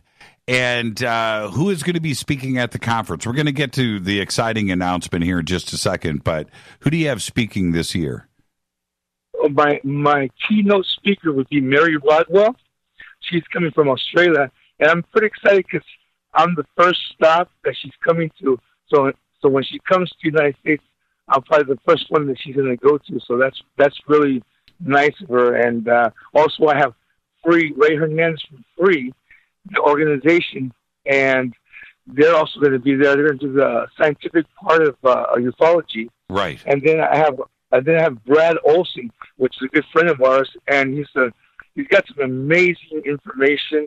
And Brad always does a great job. He's a fantastic guy, very good. And then we have also John D'Souza, a former FBI agent, where he's going to talk about the interdimensional beings. And we have Shakina Rose, where she does workshops and she does presentations where she had a near-death experience where she actually, went almost to the other side and came back, and all of a sudden she had this ability to sing. And when I hear her sing, I'm not kidding. That frequency, you can resonate with your whole body. It's a healing. 528 is basically a healing frequency. It's the love frequency. It's one of the most powerful frequencies. So we have Shakina Rose. We also have John Tenayuka, that he's a Toltec shaman and master shaman, and he's also talks about lucid dreams, and he's a master dreamer. So he not too many people talk about dreams. So he's a very unique guy. So we have John Tenayuka, then we have Clifford Mahudi, and we also have Barbara Jean. We have our good friend Reverend John Polk, and you've met him. Yep. And then what's really exciting, we have Victor Camacho. Oh, there you go. He did. And he's been doing research for a long time, but he just gave me this breaking news. They just discovered a huge cave in Mexico with lots of gold in it, and it has hieroglyphics, has all these cave arts, and it's all extraterrestrial stuff. Yeah, I don't know. I just saw a video that he posted of them in the cave, and I'm not sure if he posted it or it was sent to me, but that is pretty intriguing. Is he going to bring his artifacts with him too as well? Yeah, he's gonna bring his artifacts so you can actually touch them, and he'll explain to you about the artifacts. But what's really exciting what's really exciting, he told me he's going to film the whole expedition and he's going to share it with everybody at the Awareness Center. We're the first one that he's going to share it with, so nobody's ever seen the cave yet. And they might not even talk about it because you know how they like to hide things when they discover something. Right. They don't always want to share it with everybody. But he was there and he filmed it and he told me he did a whole report, and that's why I told him to send you one and a couple of people that we know. So he's going to be fresh. You're not going to see that story nowhere else because he was there at the cave and he was part of the expedition. So we're very fortunate. I saw the hike that they had to take through the jungle, which looked like it took all day, and just dripping in sweat. Gnarly video of the hike, machetes, the whole thing, right? And and some of the stuff that is going on inside of this cave. Potentially is a real game changer. Very excited for him. He's a really cool guy. Now, you have an announcement that you would like to do for the Fadernauts, and so tell us about that. Okay, I have two more. It's just Sherry Wilds, and we have Lynn Cass that's going to also be there. So, and we're going to have workshops and all that. Because I've always been a Fadernaut, and really people should join up with you because we have a blast and it's like family. Every time we go to the Fader house, I have a great experience and everybody has a great time. And for next year, when we go to Contact in the Desert, I am going to bring the night vision so the Fadernights can see firsthand. Sign up with Jimmy to be a Fadernaut, and then I'm going to bring the whole setup, and we'll have a tent, and I'm going to do a nice job so everybody can see night vision. Yeah, that's so Remember cool. when was Richard Dolan? Remember that experience that we had? Oh, yeah, Mike It was Barra. amazing. Yeah. David Wilcock was there. Corey Good was there. That was and another 100 Fadernauts. That was a pretty amazing night. Yeah, because I'm a Fadernaut, and I've always been a sponsor, and I've always been. And you know what? You and Rita have helped me so much when I first started my first conference, and I really owe you big time. So, my heart goes, you're a good man, and so is Rita. So I'm going to do something for the Fadernauts because they're part of Jimmy's team. That the first 10 people that come on Friday get a whole weekend pass for free. All you have to do is mention that you heard it on Jimmy's show, Fade to Black, and you show up there early, and we open at 9 o'clock. We have the Cosmic Cafe for experiencers, and then we start at 10 o'clock. So if you just get there early, we're going to be there at 8 o'clock in the morning. So you can come in and just have to say that you heard it on Jimmy's show, and you're a Fadernaut, and boom, you get the whole weekend pass for free. The first 10 people that show up will get that for the weekend, and then I have something special for you, Jimmy. What's that? I'm going to have a VIP pass that you can give out 2 VIPs. As long as they listen to you the whole week, you give one out. It's a VIP pass where you get the whole weekend for free. You get to do the meet and greet. You get everything for free. Plus, on Monday, we take a shuttle bus ride to Sedona with the speakers. All the speakers that you see there, a lot of them are going to be there. And we have a special shuttle bus, a tour that one of the Fadernauts, the lucky Fadernaut, will get to go with the speakers on a special tour so you can take pictures, because I still remember the impact that it had on me. Remember when we gave that statue away to one of your winners? Yep. She came from Colorado. Yep. And she had tears in her eyes. Yep. And it brought me a lot of joy just seeing that how happy she was to get that gift, and that everybody, all speakers signed it, and it was an impacting moment for her, not only for her but for me too. Because I could feel the happiness, the joy. Okay, so how are we gonna give away this VIP pass? You want to do this with a phone call tonight? We can give one tonight, or you can do it the way you want to do it, Jimmy. Or we can however do it next you want week. to do it. Okay, well so let me just announce this again. For Javier's now, the website is, and we're going to get this up in Twitter right now. What's your website, Javier?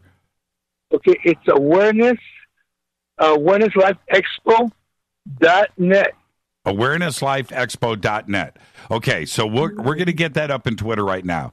That's the website, and it is in Cottonwood, Arizona. Now, the first 10 Fadernauts that show up on Friday, all you have to do is go to the event and say you're a Fadernaut, and you're going to get a full-blown weekend pass for free. The first 10 Fadernauts. Thank you for that, Javier. I want to be very clear to everybody. The first 10 free full weekend pass. The directions, how to get there and everything is right there at awareness.lifeexpo.net. And we'll get that website up in Twitter. We'll get it up on jimmychurchradio.com. We'll take care of that. We'll also put it up in Facebook, so we'll do a full social media blast for you. Now, if you can attend the Expo and you call me tonight and say that you would like that VIP, full on with the tour, everything, full access VIP pass, call me tonight and you can attend. Don't call me and win the pass and then not go. No, it ain't going to be that kind of party. So call me tonight if you can attend the conference, which is October 13th, 14th, 15th? Yes. Mm-hmm. Okay, October 13th, 14th, 15th, in 2 weeks. Give me a call tonight, and I'll get all of that lined up for you, too. Javier, thank you for doing this for the Fadernauts, and very excited for you. You guys have a good... That weekend, of all the weekends, we have a family wedding that we're attending. So, we're stuck. We're stuck. Yeah. You know, Jimmy, you're always working so much. I wanted to do something for you because I know how hard we work. Because when you helped me do my first conference, we really worked hard. Right. And I'm working a little bit more smarter, and then because everybody's joining in, because it's not about me, it's about everyone. So now I have a lot more people volunteering, and I feed them. I take care of everybody like family. That's right. Because you know what I mean. To me, the people are just as important as the speakers as the helpers. And I've always been like that. And you know that, Jimmy. And you've always been a good friend. And Rita has too. Rita's always a hard worker with a big heart. You know what I mean? Yep. People don't know the back scenes of everything because they see that you're just in the front line, but they don't know how hard you work. And I've been back there, in the trenches with you. So I know how hard it is. And I really commend you on how many people you help. And you're really out there for everyone. So, man, I just, from my heart to your heart, thanks, Jimmy, and thanks, Rita, for being such kind people and giving people. Not some people like that anymore, So we have to be an example for a lot of other people. We have to give things away because that's what life is about. It's about trading. You don't need the money. It's about giving. That's and it right. makes you feel good, and that's the way we are. Well, anyway, you guys have fun, and all of the Fader. I know everybody's going to be there. And you guys are going to tip back a nice cold shot of vodka and say fade to black. And we'll feel the vibe here. All right. Javier. All right, man. Have a great great event. Thank you so much. All right, man. I appreciate it. Thanks, Jimmy. And I hope to see a lot of people out there. And thanks a lot. Okay. Appreciate it. Thank you so much, Javi. Again, it's awareness.lifeexpo.net. And I will take the first caller that calls in tonight that can go to the event. It is in Cottonwood, Arizona. We'll get a full-on VIP package, which will include the tour and all of the goodies and the mixer and hanging out with all of the speakers. All of that will come with that VIP pass. So we'll do that tonight. Also, again, I want to remind everybody, the first 10 Fadernauts that show up on Friday morning, there's going to be a lot, but the first 10 that show up and say that you're a Fadernaut, you're going to get in for free. Full weekend pass. Okay? All right? Thank you, Javier, for doing that for us. And let me look at the clock. All right. You know what? Let's go back to the phones. Hi, you're live on Fade to Black. Who's calling? Jimmy, Casper Parks. Hey, Casper. How are you, man? Doing a crazy week. I want to thank all the Fadernauts and everyone for the condolences on the passing of my brother-in-law. Yes. My sister got out of the hospital this afternoon, and I scrolled through my Twitter feed on my phone, and there's so many condolences and well wishes in there, I can't even count them. And, that's probably 70 or 100, and I really appreciate that, and that meant a lot to her. She doesn't listen to the show or do this kind of topic stuff, but it meant a lot to her that people cared that much. Yeah, and, our thoughts and heart and prayers and all of that stuff are with you. And when I got it was early in the morning, and somebody sent me an email. Dude, man, did you see Casper's post? And so it came in, the Fadernauts look out for Fadernauts, right? So I get the email, and I jumped in and saw the post, and I went, oh, man, right? So he passed away, and the same day she had a heart attack. Well, yeah, she got up, she worked in a split second, third shift. Right. And at a deli at one of the chain supermarkets. And we've been trying to convince him to go to the doctor for weeks, so the hospital. He refused. He was 68. And she got up at 2:30 in the afternoon and to get ready to have dinner and go to work. And he was sitting in his chair because he couldn't lay down. He couldn't breathe anymore. He laid down. His feet swelled up over a 2-day period. And we were like, you got to go. You got to go. He goes, nope. And he got real mean about it. I'm not going. And that was it. Some people are like that. And she got up, and he was sitting in his chair. He looked comfortable, but he was gone. He had expired. And then they took him out into the ambulance, and the paramedic went back in, and my sister has a lung disease, but she still works full time. And she's 63, and he looked at her and goes, I'm going to check you out. And goes, you're having a heart attack. Got her in the hospital. By the time they got her in the hospital, her heart attack went full-blown. And they put a stent in yesterday in one artery, and they couldn't do the other artery because it was too thin. And I thought the doctors had told her to quit working, but nope, they did not do that. And but at any rate, yeah. So, but she's back home and everything. And then one of my other older sisters spend the night with her tonight, and so I'm a little relieved. My niece, her daughter, she's probably in her mid-30s. She's got a good handle on everything, so I just kind of stepped back from that one and let her deal with, the handling affair of, cremations and all that. Right. So it was so weird because now on Wednesday when she was getting back heart cath done for the stents, my uncle, I had a scheduled thing for a week and a half, took him to another city, and they put a cath camera into his legs, and both those are plugged up 100%, so another couple of weeks we're going back and have some stents put in. But it was just so weird that's all happening at the same time. Well, that's how it goes. Yeah. But Casper, we're going to send out all those cool vibes right now, all of the Fadernauts all together, man. And our hearts and thoughts are with you, man. I do want to say, if you haven't seen it yet tonight, and if I do want to kind of stay on our subject matter when I call in and bring something up, the Orville, which is the Seth MacFarlane thing, I've watched the pilot and all the episodes up to date. Right. It's going to take them a little time as writers and actors and directors to get their footing. It'll probably take almost a season to really test their footing. It always does. Yeah. Yep. But this episode 4 of the Orville, the title of the episode is If the Stars Should Appear. And if you are a Fadernaut, any interest in the stuff we talk about, that is a must-watch episode. Did you see, we've watched them all. I like the Orville. I do. But the episode 3 with the sex change, I don't want to give it away, everybody. Right. Okay. Yeah. But man, I mean, I got to the end of that and I was like, well, that didn't end the way that I thought it was going to end. And what, for a comedy, which is what it is, but it's serious subjects, but for a comedy, that was a pretty serious episode with some pretty serious subject matter.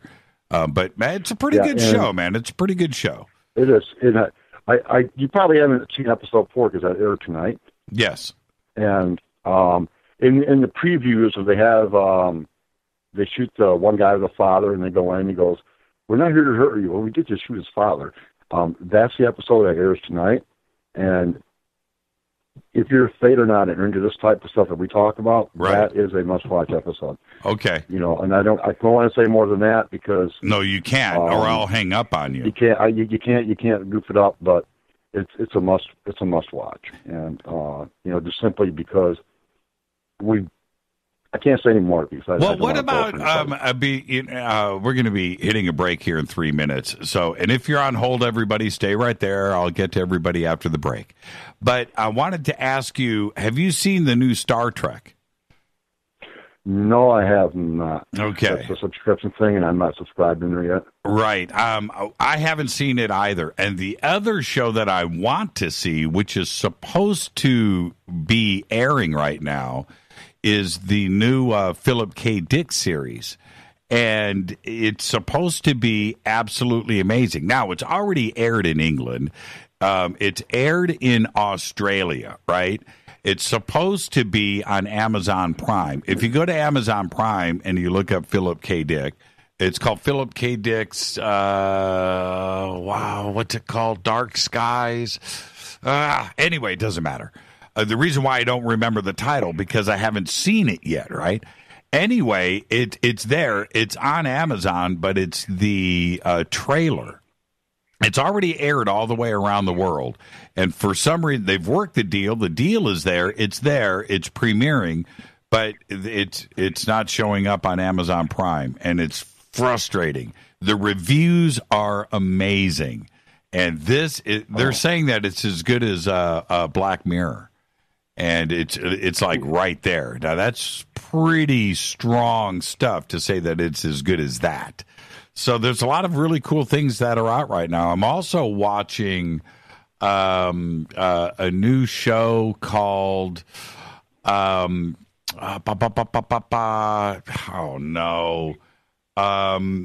what's the new show? What's the new show that we're watching about the city up in the Arctic? Oh man, you know what? I'm going to look it up during the break and I'll post it. But it's really, really good. And I'm 3 episodes into that. So I've got 2 or 3 series going on at the same time, plus Ray Donovan, plus People of Earth. What else are we watching? The new Dice series, season 2. We're watching that. What else is Ballers? Yes, it's a little self-indulgent, but so we've got all of these series that we're watching all at the same time. But there's a lot of really good television. Stranger Things, season 2 is going to happen here really soon. Now we have The Orville, right? And The Orville is great. I didn't think it was going to be that good, but it is good. And you're right. The first episode, I was like, okay, everybody's got to get their feet underneath them. The second episode kind of got a little bit better. Also, the special effects are getting better with each episode too, as well. When you watch this episode, yeah, you're going to say something, and I don't want to say it now. Okay, all right, I'll say it on Monday. It is a must-watch episode. Okay, you got it, Casper. And again, thanks for taking the call. And just be with your family, go do your thing, and our thoughts are with you, man. Thank you so much, Casper, for calling in. All right, my friend. Thank you so much, Casper. Casper's links for his books are over at jimmychurchradio.com. Casper Parks. This is Fade to Black. I'll be right back. Hi, everybody. This is Rob Halford, the Metal Guard on jimmychurchradio.com. This is KGRA Digital Broadcasting Station, Salt Lake City, Utah, Van Buren, Arkansas. Okay, nurse, let's get this man to the ER stat. Right away, doctor. We see this every day. Heart attack or angina pain due to blocked and clogged arteries. Chelation can remove obstructions or blockages from arteries and help avoid painful and expensive surgery. Now there's Angioprim. It's a liquid oral chelation product that you take with juice. You start to feel the results fast. Angioprim increases blood flow all over the body, and that means more energy and strength to take on the day with less aches and pains. 60 years of research has gone into chelation, and Angioprim is the result. A safe and easy way to unblock your veins and arteries from buildup that slow circulation. Paging Dr. Jones. Please report to the emergency room right away. Log on now for a special radio offer from Angioprim. That's angioprim.com/radio. ANGIOPRIM. Angioprim.com/radio or call 877-882-7221. That's 877-882-7221. So, you love talk radio? Then you'll love TalkStreamLive.com. TalkStream Live is always on, 24/7 with the best streaming talk shows. Find your favorite talkers and discover some new ones. It's free, readily available online or on any smartphone or tablet. Finding your favorite talk shows all in one place has gotten a whole lot easier. Just go to TalkStreamLive.com. Be sure to download the free apps from Google Play or the iTunes App Store. Your contact for current news and trending topics. KGRAradio.com. Do you worry a lot? If you're forgetful, nervous, moody, or overwhelmed, chances are you're not protecting yourself from the ravaging effects of stress and anxiety. No matter the cause, ongoing stress and elevated levels of the stress hormone cortisol can rob your memory, your health, your quality of life, and your future. Now you can combat the effects of stress and anxiety while improving your memory and recall at the same time with the dietary supplement Calm and Clever. Studies show that the ingredients in Calm and Clever reduce cortisol by as much as 30% in as little as 1 to 2 weeks and increase your ability to recall facts, names, and numbers in 4 to 12 weeks. Calm and Clever was created by scientist Kurt Hendricks, a principal investigator in 2 NIH-funded studies on Alzheimer's disease. Try Calm and Clever for 2 months. You'll feel the difference. Call 1-800-758-8746 or go to calmandclever.com. Did you know that when you're on the road with limited data or Wi-Fi available, you can still listen to every minute of Fade to Black by just calling 605-562-4482. No smartphone, app, or internet needed. It saves your data plan and no extra cost if you have unlimited minutes.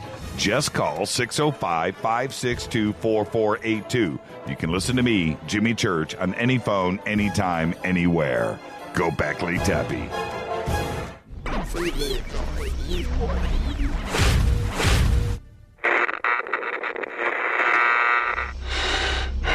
You want to know a secret? I love ponies. I really love ponies. I'm serious. I couldn't stay sane without ponies to brush. Why Fade to Black? Because you never got that pony, damn it. This is Fade to Black with Jimmy Church on the Game Changer Radio Network and KGRA, the Global Radio Alliance.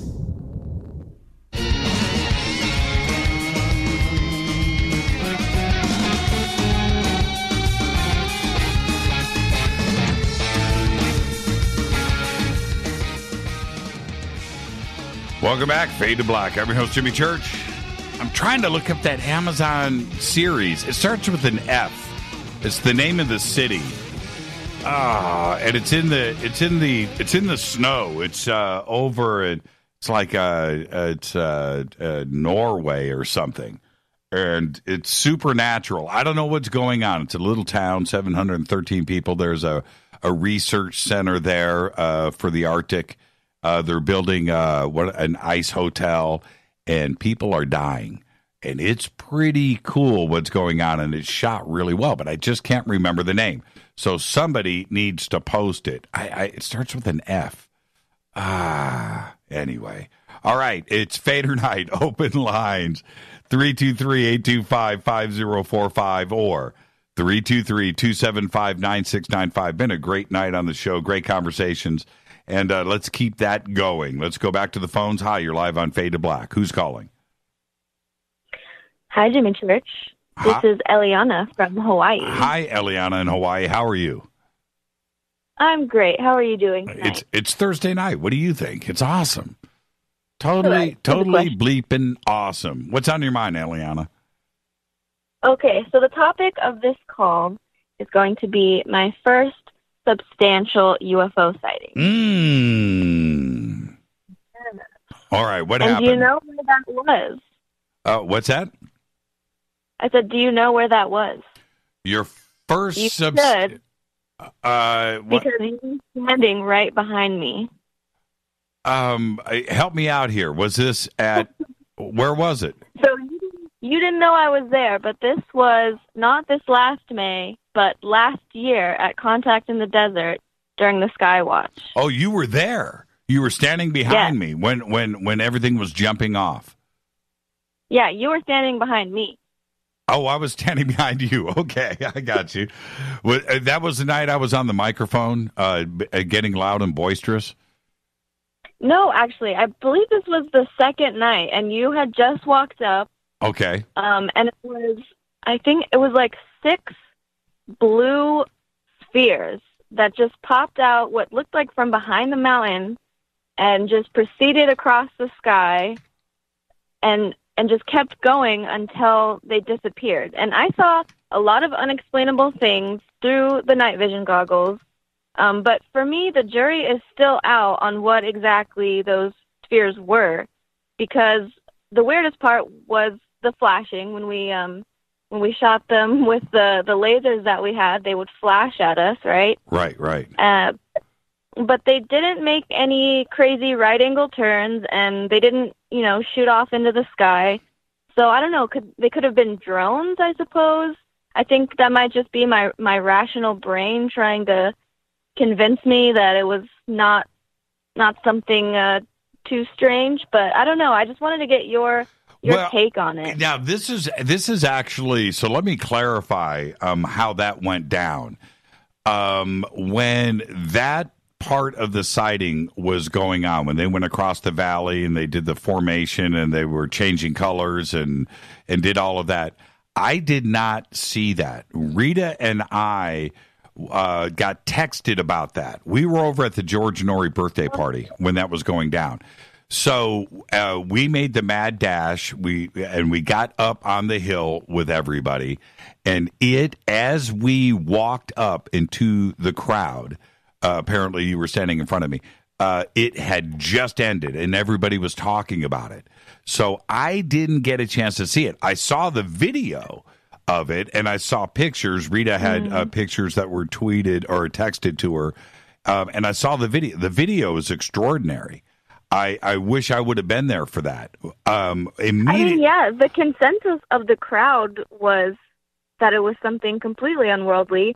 And as soon as everyone saw them, we started clapping. The whole feel and the whole vibe of the group was just like very powerful. Right. Because immediately after that was the green chrome ball, and so what had happened, like I said, we stepped up and everybody was whooping and hollering and telling me what was going on. And then that's when I looked straight up, and that star right above my head at that moment, apparently when I was standing right behind you, that's when that star moved and disappeared. And then I got the night vision and looked, and the star reappeared and then went back to the left and disappeared again. And that's when I was like, holy crap, okay. So you had the night vision goggles on the whole time, like when you walked up? And yes, they were handed to me. Yes, they were handed to me right away. So then, and Rita, if you were standing in front of me, then Rita was to the left of you, because she was to the left of me, standing in front of me with night vision looking straight up. And then at that moment, that's when the green chrome ball took off to the left and went across and went up into the sky. But that was, I have to say, that night for Rita and I to see so much stuff in like a 20-minute span or 30 minutes, it was something that, it took our breath away. We didn't really know what to think. It was mind bending. And later on that night, Eliana, we had to get down to the Fader house, right? So Rita and I, as we're walking away, we were not really talking to each other. It was pretty moving. And we get into the car and we drive over to the Fader house. And I'm telling you, Rita and I in the car, there was not much talking going on. We were really trying to digest the excitement and what we had just witnessed, because things were flying all over the place. And you kind of don't really know how to react. No, because your brain's trying to rationalize it, and I mean it's a powerful experience and everything, but I don't know. You really don't know what to do. No, not at all. I mean, what was really funny was the way that my brain works. The only thing that I could think of in saying to Rita was, what if, Fox was here, Fox News or CNN, and what if Anderson Cooper was with us on the Hill. This is exactly what I said to Rita as we're walking away. I said, do you think that they would be on CNN tomorrow night talking about this? And she said, no, they wouldn't. They would find some excuse, even if they filmed it. And that's what we were talking about, because it was that. I mean, that would convince anybody that there was something going on, including like an Anderson Cooper or Bill O'Reilly or something. But they wouldn't talk about it. They wouldn't risk their reputation. And I made up my mind at that point, you know what, this is just too important. I'm going to talk about this for the rest of my life. And I know people are tired of hearing about it. And Rita, if she hears me talk about green chrome balls one more time on this show, I'm going to be cooking my own dinner for the rest of my life.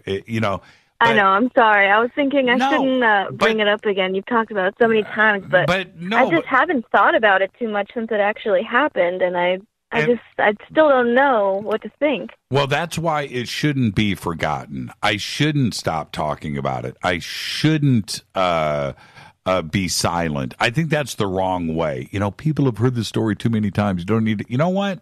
There are people out there. You were there yourself.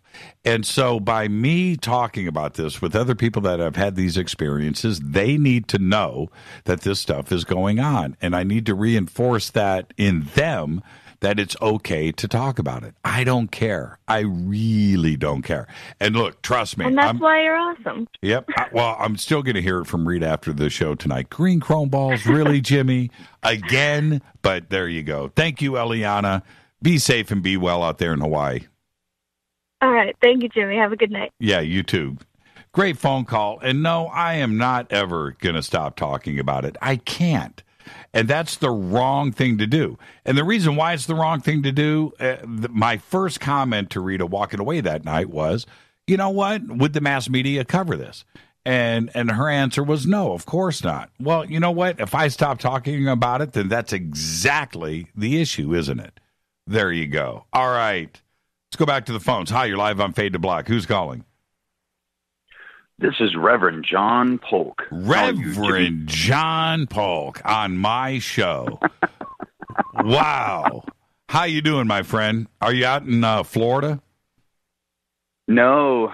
Get this, Jimmy. Right before the hurricanes and before the eclipse, I sold my house. I banked pretty good and moved to Sedona, Arizona. Oh, I didn't know that. Wow.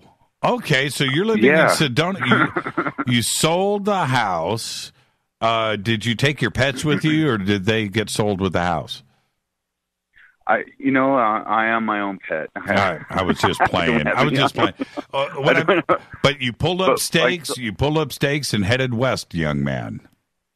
I did, and I'm living in Sedona right now, and I've been abducted heavily since I've been here. And James Gilliland, who I know you know, stayed at my house during a UFO conference that we did here locally just last weekend.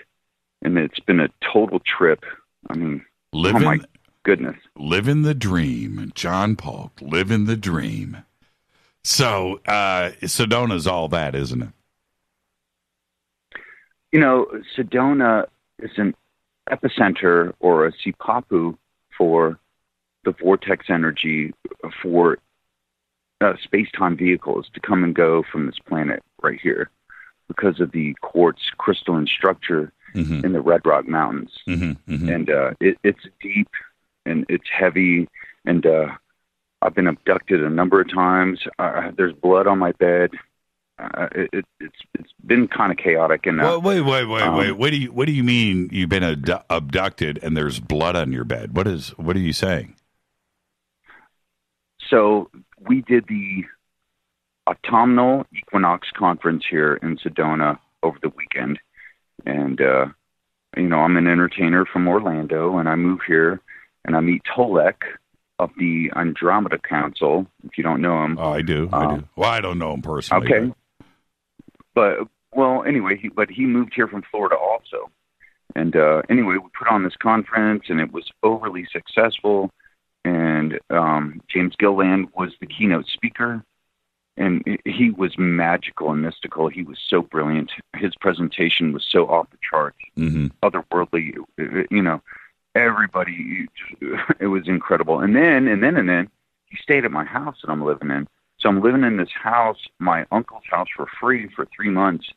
And he stays at my house, and we have people over. And the other night, he wanted to just walk outside. And who do you follow outside? You follow James Gimmeland. Yeah, that's a safe bet. Yes. And, he was kicking it with all of us, and he just needed a little break. So he walked outside, and I'm walking outside after him. And then, boom, there's 2 UFOs right there. Right off Thunder Mountain, which is, it's right in front of my house. And it's an epicenter for all kinds of activity.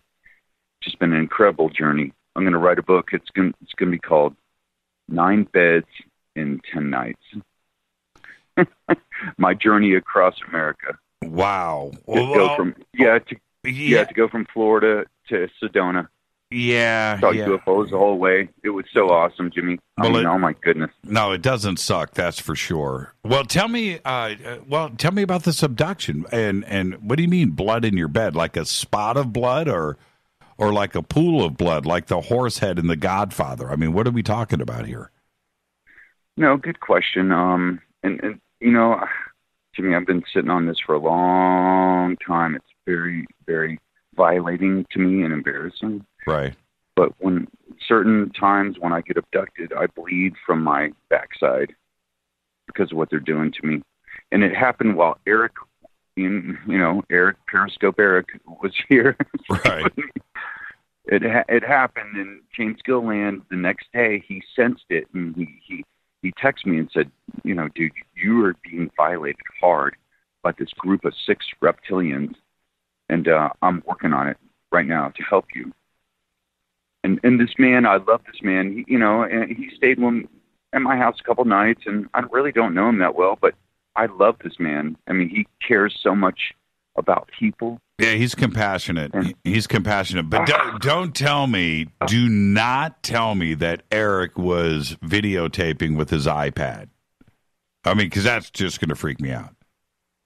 No, the abduction. Blood abduction. Yeah, that's. If he could have, he would have. He would have periscoped. He would have periscoped that in a second. He can't. Okay. Well, so what happened? Were you conscious? No. Well, kind of. You know how that goes. So Eric. No, and I were out. I'm going to be honest with you. No, not really. That part of it. Okay. No. I have zero. So tell me. I want to know. So this was at night during. Yes. And you were sleeping. You were awakened. Monday night. Okay. No, Monday night. Right. Anyway, Eric and I, we stayed out until the conference was over. We stayed out until probably 3 a.m. with the night vision goggles. Right. He has those like military issue goggles that, right. If you leave the country with them, you'll get arrested. Right. Kind of goggles. And so we're looking at the sky, and dude, I grew up in Florida. Everything's washed out, whited out because of all the light noise. You know what I'm saying? Right. But here in Sedona, Arizona, man, the stars are breathing down your neck. You can feel them. Right. And so we're sitting out here, and it's late at night, and we're having a great time. We're looking at the stars, and I start seeing UFOs. Jimmy, I start seeing UFOs, and then the next thing I know, it's late. We go to bed, and the next thing I know, James Gilland had just stayed the night at my house, the last 2 nights, and we'd seen UFOs when he was here. And he texts me the next morning. He's like, "John, I love you, man, but you have a group of 6 reptilians that are abducting you for your information in a concentric lifetime." And I'm like, "Are you kidding me?" Anyway, it was. Did you? It could not have been heavier. Well, what do you remember?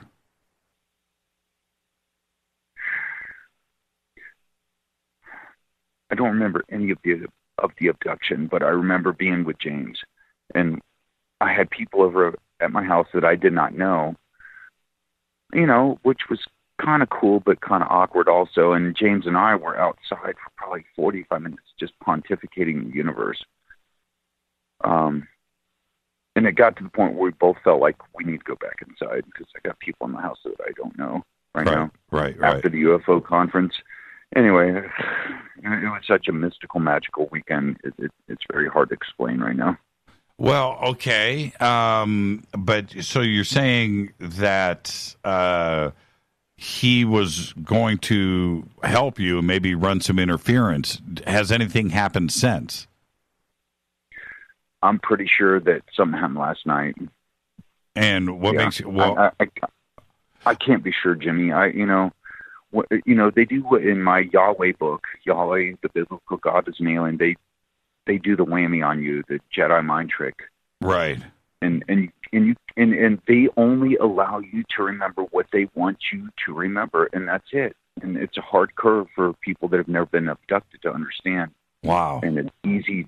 Well, it's easy to argue with me about it, and I invite people to argue with me about it because I don't totally understand it myself. Right. It's deep, and anyway, so Javi and Eric are on their way to California right now, and we're putting on the Awareness Life Expo October 13th through 15th at Javi's Awareness Center. He owns his. Yeah. Yes, and I'm sorry. Yeah, exactly. He owns his own building in Cottonwood, which is about 20 minutes from where I live, outside of Sedona, Arizona, and I'm one of the keynote speakers and MCs, and it's going to be incredible. I look forward to it so much. Yeah, he just called in. So you're saying we just spoke to Javi. So Javi was actually calling in from the road. Yep. Yeah, that makes sense. All right. Okay. Well, so they're still driving. Yeah, they're still driving. It's going to be a great event, and Javi's giving away a bunch of passes for the Fadernight. So expect a nice Fadernight contingent there. But I expected that anyway. But you guys are going to have a really great time. You've got a great lineup of speakers. Mary Rodwell, man, and I mean, how cool is that? And so. Sherry Wild, Len Kasten, John D'Souza, Brad Bleepin Olson, right? I mean, so right. So it's just going to be great. Camacho's going to be there. You guys are going to have a really, really good time. And what was I just getting ready to say? Oh, so we're going to give another pass away, a VIP pass, and. I just want to thank you guys. You guys are going to have a good time, and just knock one back for me and Rita. And you know that we are there vicariously with all of you guys. And take some pictures of the Fade to Black T-shirts for me that are going to be running around. Well, he's got the full-on banner. Remember at Contact, he brought it to the Fader house and had it as a backdrop when we were doing the videos. Oh, that big one, the 20-foot Fade to Black banner. Yep. Man, Javi had it. I want to put that above my bed so Rita can stare at it. That's what I want to do with that. That right. I'll talk to you. Thank you so much, Reverend, and be safe and be well. And if these contacts, I want you to try to remember. You know what you need? You need a good dose of Lori McDonald and do a little regression, right? I do. Yeah. I've been regressed so many times, and guess what, Jimmy? Only one person has gotten halfway through because there's code words encrypted in my subliminal DNA language that I don't know yet. That they don't know yet. And until they can figure it out and crack it, nobody can crack this code. It's been very frustrating. But I found this 80-year-old little lady, who stopped my rectum from bleeding. She's magical and mystical, and I think she's the key to crack the code. Well, there you go. And I think it needs to be done. I'm a little chicken, but you're not. So go and have it done. I want the info. I want the info, John. Be safe and be well, and you guys have a great conference. Thank you so much. All right. Reverend. Love you, brother. Yeah, love you right back. Reverend John Polk, everybody. That's pretty crazy. It does make you wonder what is going on there. And so, you know what? I'm going to go to the other phone bank. I've got this one going on too. But let's switch over to the other side. Hi, you're live on Fade to Black. Who's calling? Hey, Jimmy. This is Alex and Sabrina out here in Pittsburgh, California. Hey, how are you guys? You're breaking up a little bit, but I got you loud and clear now. Oh, sorry about that. She was running the coffee grinder. Yeah. I was running up that Fade to Black coffee. We just got in yesterday. And it's amazing, isn't it? Thank you so much for supporting the show with that. So what's on your mind tonight, Alex? Well, it's just been, I've had this thing that's come up, and it came up a while ago, but it's just been bothering me lately. And I want to get your thoughts on this whole simulation theory. And you know what that is, right? Of course. Yeah. So it keeps coming up in these YouTube videos and things like that. And at first I was okay with the idea, but the more I think about it, the more to me what that means is there would be no God. God would be nothing but a computer program, and that's pretty depressing for me. No, it shouldn't be. No. Let me tell you why it shouldn't be. Because, and this is my take, all right? So just go with me, and this is what I want you to do after we hang up. Just think about it. Discuss it with Sabrina just a little bit, but this is my take.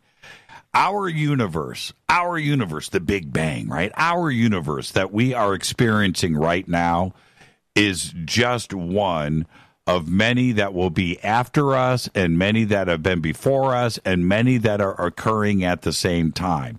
The odds of a Big Bang going off by chance and putting us here right now to talk on this radio show, it's too extraordinary of odds.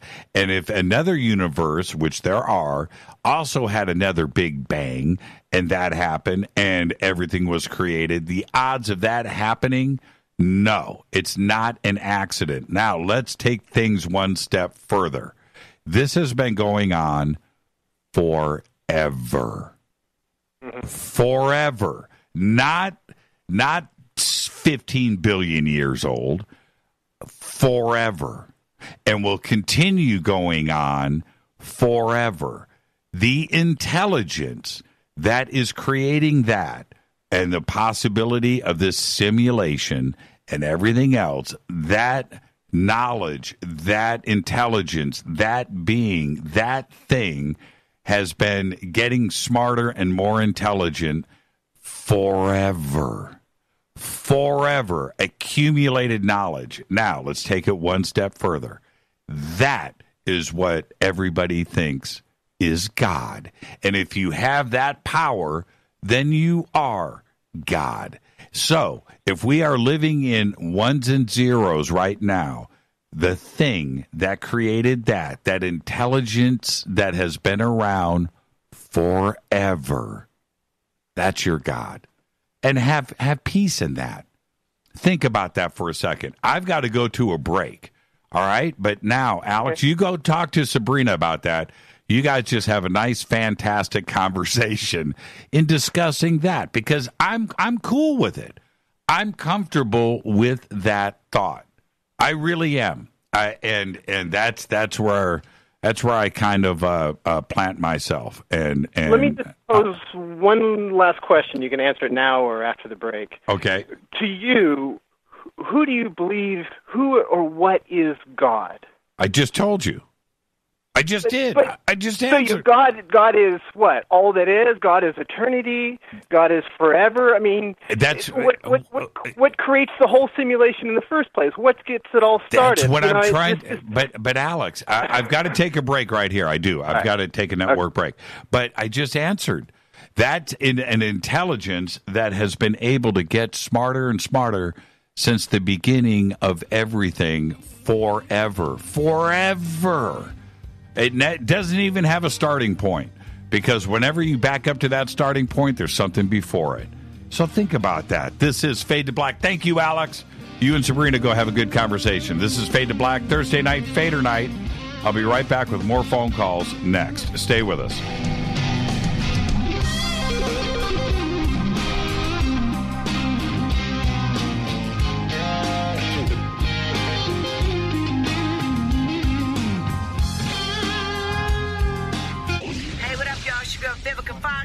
and you are listening to my boy, Jimmy Church, on JimmyChurchRadio.com. Despite popular opinion, reading a book will not make you smarter. But listening to Jimmy Church will. So you went to dinner last night and you had your favorite pasta. Ugh. Or maybe you had a heavy, spicy meal and it left you. Ugh. GetTheT.com. Maybe you mowed down a huge steak and your plumbing is all plugged. Ugh. GetTheT.com. Our super strength tea will take care of your occasional. Ugh. It's all organic and non-GMO. Get rid of ugh. We have so many great supplements, but our super tea is number one. GetTheT.com. That's GetTheT.com. So, you love talk radio? Then you'll love TalkStreamLive.com. TalkStream Live is always on, 24/7 with the best streaming talk shows. Find your favorite talkers and discover some new ones. It's free, readily available online or on mobile with any smartphone or tablet. Finding your favorite talk shows all in one place has gotten a whole lot easier. Just go to TalkStreamLive.com. Be sure to download the free apps from Google Play or the iTunes App Store. When you take the beans from Central America with dashes of Indonesian and African mixed in and then roasted to the dark side of fade to black, you create the ultimate brew of fringe. Introducing the Fade to Black blend from River Moon Coffee. Yes, River Moon's darkest customized roast was created for the love of Fade to Black. The alchemy of masterful roasting and smoking the beans is in every sip of this full-bodied, dark Java. I need my coffee dark, deep, with distinct bittersweet chocolate highlights, just like the bunker. Leaning further into the darkness of the roast is Fade to Black blend from River Moon Coffee. Just click on the banner at JimmyChurchRadio.com and use the promo code F2BBLEND for 15% off of your order today. Go Beckley Tepe. I'm Matt Ray with America's First News. We all know if you're planning a trip, you should shop and compare, right? But why endlessly search the web when you don't have to? Flight Services helps you find the lowest possible airfare. Talk directly to a travel pro right now for the best deals available. Their travel pros have additional discounts not found on websites, and Flight Services provides 24-hour customer service. Call toll-free 844-845-9944. That's 844-845-9944. What's up, Fadernauts? Studio Dome loves Fade to Black and the F2B audience so much that they have put together the ultimate stereo Bluetooth system. They've done it just for you. Man, check this out. The Studio Dome SBB2 stereo system is here.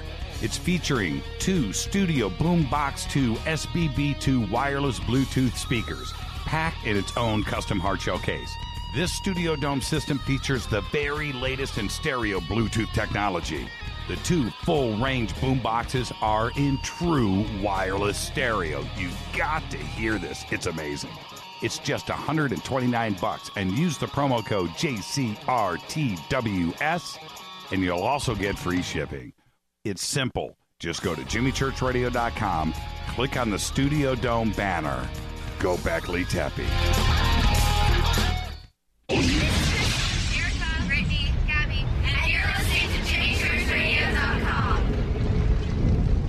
It's not a lifestyle we chose. We were born this way. KGRARadio.com.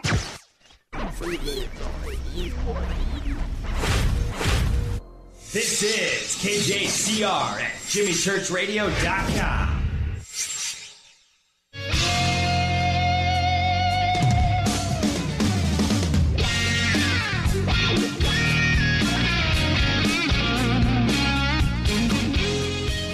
All right, welcome back. Fade to Black. I'm your host, Jimmy Church. Thursday night, Fader Nights. Yeah, man. 323-825-5045.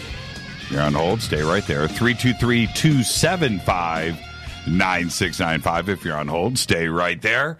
Taking calls, open lines all night long. Fantastic conversations tonight from everybody. Thank you for that.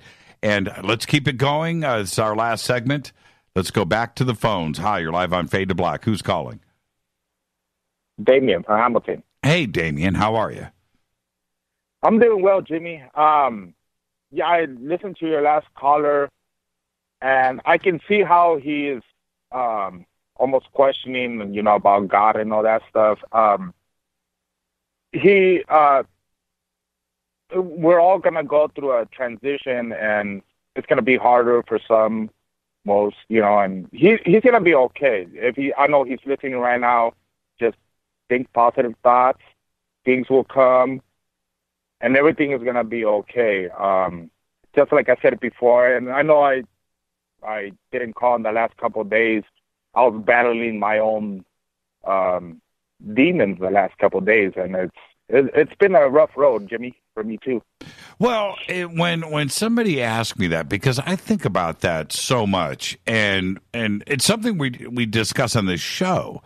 And if we go back throughout history, I mean, go back thousands and thousands of years, the interaction and things that were going on, the only answer that you can have as a community leader or a king or whatever, the leader of a village or a tribe, and you need to have answers to everybody. You know what?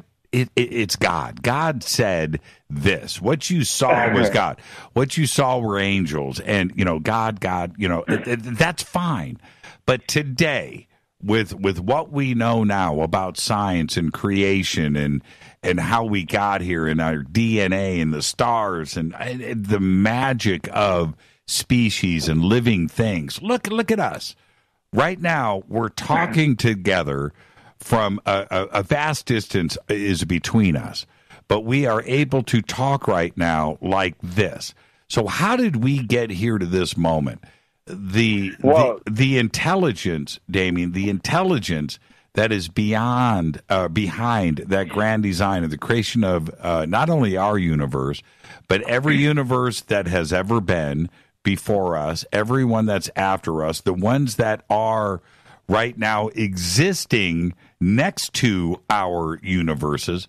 You need to stop and think about that. There is somebody that is pulling the trigger on this. And that intelligence, that intelligence has been here forever. Forever. And forever is a hell of a long time. So I'm cool with calling that guy God. If I ever meet whoever that intelligence is that is doing that, I ever get that opportunity, he's a pretty smart fellow, or she. Oh no, right? And exactly, Jimmy. And I know exactly what you're talking about. And sometimes we have to take a step back and really realize, with our dreams, this life is cyclical. We keep on living the same life in order to learn something. We're set here on this world in order to, like a lesson, or we need to teach others not to wake up, not that we're here to be superior over other individuals. It's more like a guide.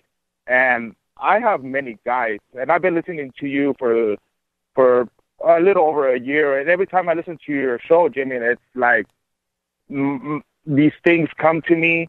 Like I said, there's big changes coming. Everybody just needs to take a little step back and really try to absorb everything that's going on. Stay away from the mainstream media. Because we're being attacked from all kinds of other ways to try to distract us, try to throw us off, trying to keep us off the mark. Right. Exactly. And we have never seen this before, Jimmy. And if you look, before everybody was just, you watch your regular show, go to work 9 to 5, and it's just a big cycle. But now people are waking up, and I can sense some of the individuals that call sometimes are like, well, Jimmy, what's going on, and what should I believe? And just believe in yourself. Believe in yourself. Positive thoughts. Exactly. We're going to get through this. We're going to get through this, Jimmy, and it's like you're such an inspiration to me and all the Fadernauts, and And I really appreciate what you and Rita are doing for this whole community, Jimmy. Thank you so much, Damien, and be safe, man, and have a great fun weekend. I know that we are.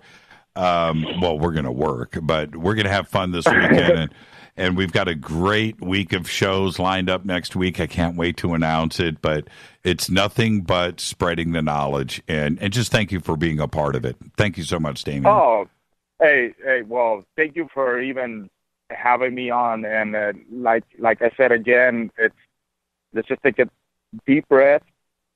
We're gonna be okay. It's just a transition that we're going through right now, and at the other side, we will be good. We'll be good, Jimmy, and keep on doing the good work, rolling that rock uphill, just like everybody.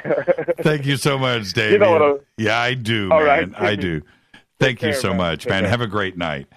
And you too. And he brings up a really good point, and for me, it's this. This is the point. There are scientists out there. There are people out there with big followings that have some pretty closed minds, in that they actually think that this universe is all there is, and that everything just compressed down into nothing, and then there was a big bang, and then everything just magically combined, and amino acids and chemicals and metals and things, attracted and we're just here because it's just an accident. It's just an act. It was just things. It was an explosion, and here we are. That kind of closed mind. I will shut down I don't care, PhD, physicist, I will not listen. I will not be closed-minded. I know that if you went to the edge of this universe and took a peek outside, you're going to be looking at another universe. And you can look down, you can look up, and this goes on forever. It does not end. It does not. And it's been going on forever. Forever. There are light beings of energy out there that maybe they had bodies like us a quadrillion billion years ago, and they have evolved into something that we have no idea. And the accumulation of knowledge that has happened forever. It's a hard concept to wrap your head around. But Neil deGrasse Tyson, great guy, smart, whatever. Richard Dawkins, whatever. Stephen Hawking, anybody. Michio Kaku. I'll tell them all the same thing. It's been going on forever. Forever. And that's a long time. Let's go to the phones. Hi, you're live on Fade to Black. Who's calling? Hi, Jimmy. This is Cindy. Hi, Cindy. From North Carolina, not Colorado. Hi, Cindy from North Carolina. How are you tonight? I'm good. I heard you and Javier talking about Tori and I earlier. Yes. Yeah. And where is the alien right now? Where's Ted? Ted? I thought his name was Paul. Oh, I thought we called him Ted. It was Paul. Hey, look, that was a heck of a night, okay? And so... Oh, yeah, it was a hell of a night. I get a little credit here. I get a little credit. But, yeah, are you making it out to Arizona for the next event? No, I can't make it out. But, oh, my gosh, if anybody can make it out there, it's so worth it, so worth it. Tori and I had such a great time. But I just thought I would call you. You must have forgotten what our names were, because I haven't. No. Are you kidding me? That was, see, this is the thing that was so amazing about that, is the story, the road trip, your Jack Kerouac on the road, thing that you two were doing was so touching and so cool. And to have you into our community like that, and hanging out with everybody every night, and doing everything, it was just perfect. And you guys went off and did your thing, man. That was a UFO road trip for real. That was fabulous, and I was so happy that we got to go to your conference. Oh my God, we had the best time. And for my 24-year-old, my young friend, to get involved with it all, it was like her first introduction to it. And she was wowed. She was wowed. Yeah, and I was wowed too, even though I'm into all this stuff. But, yeah. And I remember that last night. We had Dolan was there. It was Dolan and Javi and Camacho was there, and Ruben Uriarte was there. I'm trying to go down my so many people. Lynn was there, right? And, Len Kasten. Yep. It was the psychic friend. Or the redhead, what was her name? Margot Mateus. Margot Mateus. Margot, yes, Margot. Absolutely. In fact, I drew cards for her. Yeah, it was great. It was such a great night. And that was all. So many stories going around. I want everybody to know this was all in one room. We had a presidential suite that we had all the food and all of the other things that go along with having a good time.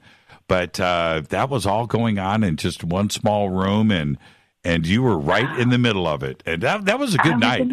Do you remember? It was so cool. Do you remember cool. You remember that giant bottle of vodka that I had? Remember that thing? You remember it was like yes. I didn't get near it that night. It was like I had my share the first night I was there. 4 feet tall, and we passed, and I passed out like 50 shot glasses. You remember that? And everybody in the room, and I walked. I mean, you were right there. That was such a great night. Thank you so much, Cindy. Yes, I saw it all. Thank you. You're the one who gave us the tickets. Oh, it was fabulous. And I highly recommend, if anybody can get to Javier's thing he's got going on, do it, because it's a blast. It's a blast. You learn so much, so many interesting people, and you can just talk the way you want to talk. Yes. You don't have to hold back. No. Which I so appreciate. Listening to your show, it's like, oh my God, so many. It's wonderful to listen to men who can talk about this stuff, because I don't run across that very much at all. Well, I mean, you were talking with Maureen last night, and you can talk energies, you can talk fairies, you can talk, the serious stuff. You can talk about it all, and I think it's absolutely wonderful. Well, and that's part of it, Cindy. Exactly. That's part of it, is because I want to know, and you pick up on that. That's all. I just want to ask why wouldn't you? That's my question. Why wouldn't anybody want to know this stuff? Cindy, give my best to Tori, will you? I will. Oh, and Paul is in her young brother, who she loves to death, is in his bedroom. I just saw Paul last month. So he's well taken care of by an even younger youngster. Take a picture and send it to me. All right? I'll do that. All right. Take care. Tell Rita I said hello. I love you guys, and have a great one. Thank you, Cindy. What a great conversation. We had so much fun with Cindy up there and in Sacramento, and but Paul, because Tori was on this road trip, right? So Tori's on this road trip, and so our gift to her was one of the Paul statues. I have one here in the studio. They're solid metal. They weigh like 100 pounds. I don't know. They're 3 feet tall, but everybody in the room autographed it for her, and there you go. All right, let's go back to the phones. Hi, you're live on Fade to Black. Who's calling? Hey, Jimmy, it's Josh. Hey, Josh, you're breaking every time you call in, my friend. It's always noise. Let me get up around here, man. Is this a little better? I'm out in the boondocks, man. I know you are. Is this better? I know you are. Yeah, don't worry about it, man. I'm sorry. Yeah, hey, I've seen them green chrome balls before. Really? Back in the 90s. Yeah.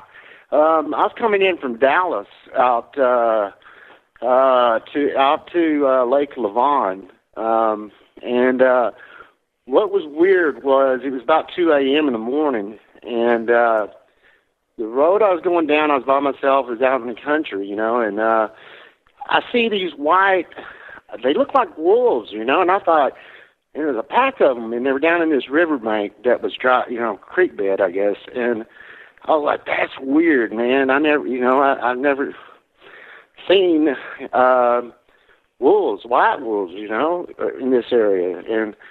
And so anyway, I'm driving and, I'm minding my own business, and all of a sudden, man, here comes a green chrome ball. And I thought at first it was a meteor, and it came and it just stopped, and it was over the lake, and it stayed there for about, 5 minutes, and just sat there, and then went on, and it just blew my mind, and went home and told everybody, and they're like, yeah, okay, yeah, this is a good while back, but yeah, it was green and it was silver. Well, I've seen it's hard when you got to go back to your friends and family and discuss green chrome balls. That's hard. That's hard, yeah, man. What are you doing? I've been through it, Josh. All right. Hey, Josh, be safe and be well, my friend, and have a great weekend. You too, brother. Love you. Love you back. Thank you, Josh. Man, you got to love the Fadernight family. They're the best. Let's stay on the phones. Hi, you're live on Fade to Black. Who's calling? You're live. Debbie. Hi. Yeah, you're live right now. Who's calling? Debbie from Sacramento. Hi, Debbie from Sacramento. We were just talking about Sacramento. How strange. I think if I've got you in the bunker cam and you're live right now, I'm just now finally learning how to do this because I just signed up a few days ago. Right. But you were just talking to a lady from Sacramento, right? From another lady? No, Cindy is out. If you're talking about Cindy 3 or 4 calls ago, she's in North Carolina. Oh, okay. My stream was a little bit behind. But anyway, yeah. Hello. Yes, I'm from Sacramento. And I was going to ask you a question. Mm-hmm. First, I want to make a statement, and I may even know the answer to my question. I was one of those raised very hardcore Baptist Christians my whole life, and my awakening has come over the last 3 years with finding out, just seeking truth, and finding out. I've always known that there was other life in the universe, and there's a whole lot more going on than what we've been told, and so. It's so true. It's so true, and it's funny how you say. I think that a lot of, and there's nothing wrong with a strong religious family and being brought up that that's your belief and that's your thing and that's your gig. Cool. But I think for some, or the opposite, right? What if you were raised in a hardcore atheist house, right? You got a couple of parents that are scientists or some kind of crazy school teachers and they're atheists and they raise you atheist, right? And then one day, Jesus shows up in your bedroom, or then one day, you know what I mean? It's just some crazy thing shows you that it's not this pragmatic black and white world that your atheist parents raised you in. Then the thing that showed me that was seeing a UFO. Right. Then the awakening is a hardcore thing to go through because you were raised with certain beliefs. So how are you doing with that? I'm doing okay. It was a struggle for a long time because on one hand, I've got 2 segments of people in my life. There are atheists and non-believers, don't believe in anything, and one of my best friends is like that, so it's really hard to relate to him because he's the one that I want to win over the most, but I've had to learn over time that you can't push that door open. And then on the other side are the hardcore Christians that think that, I'm worshiping demons because I believe that aliens exist. So my answer now has been, and part of it has been thanks to following, a lot of Fade to Black stuff, all your different speakers, but Dr. Stephen Greer and his film Unacknowledged really helped put me into a place where instead of pushing the alien thing and saying, well, they're real, talk about the free energy and talk about, Are you there? Yeah, I'm here. I think I lost you. Talk about, how a lot of stuff has been suppressed and that, the media has not told us the truth. And if you go down that avenue and, they don't trust the government either and they start looking into the space end of it, that's kind of helped open a few doors. as far as talking to people. Now, what if the UFO that you saw, what if it landed and Jesus stepped off of the UFO? Then you get the double whammy, Debbie. I know. Well, no, I think, I believe in the heavenly realms, and I believe in Jesus' teachings. But it's possible that Jesus was an alien. I don't know that he wasn't. Or, alien just means something that's not comfortable or something that's foreign to us. It talks in the Bible all the time about all the heavenly realms, and so much of what I've been listening to relates right back to the Bible. I remember David Serrato one night on the show said that he had gone to I forget the star cluster, but he goes to some star cluster out there, Pleiades, it's just the Pleiades. He goes out of the goes to a planet. On the planet, he goes to, and I'm going to paraphrase here, but it was something like this.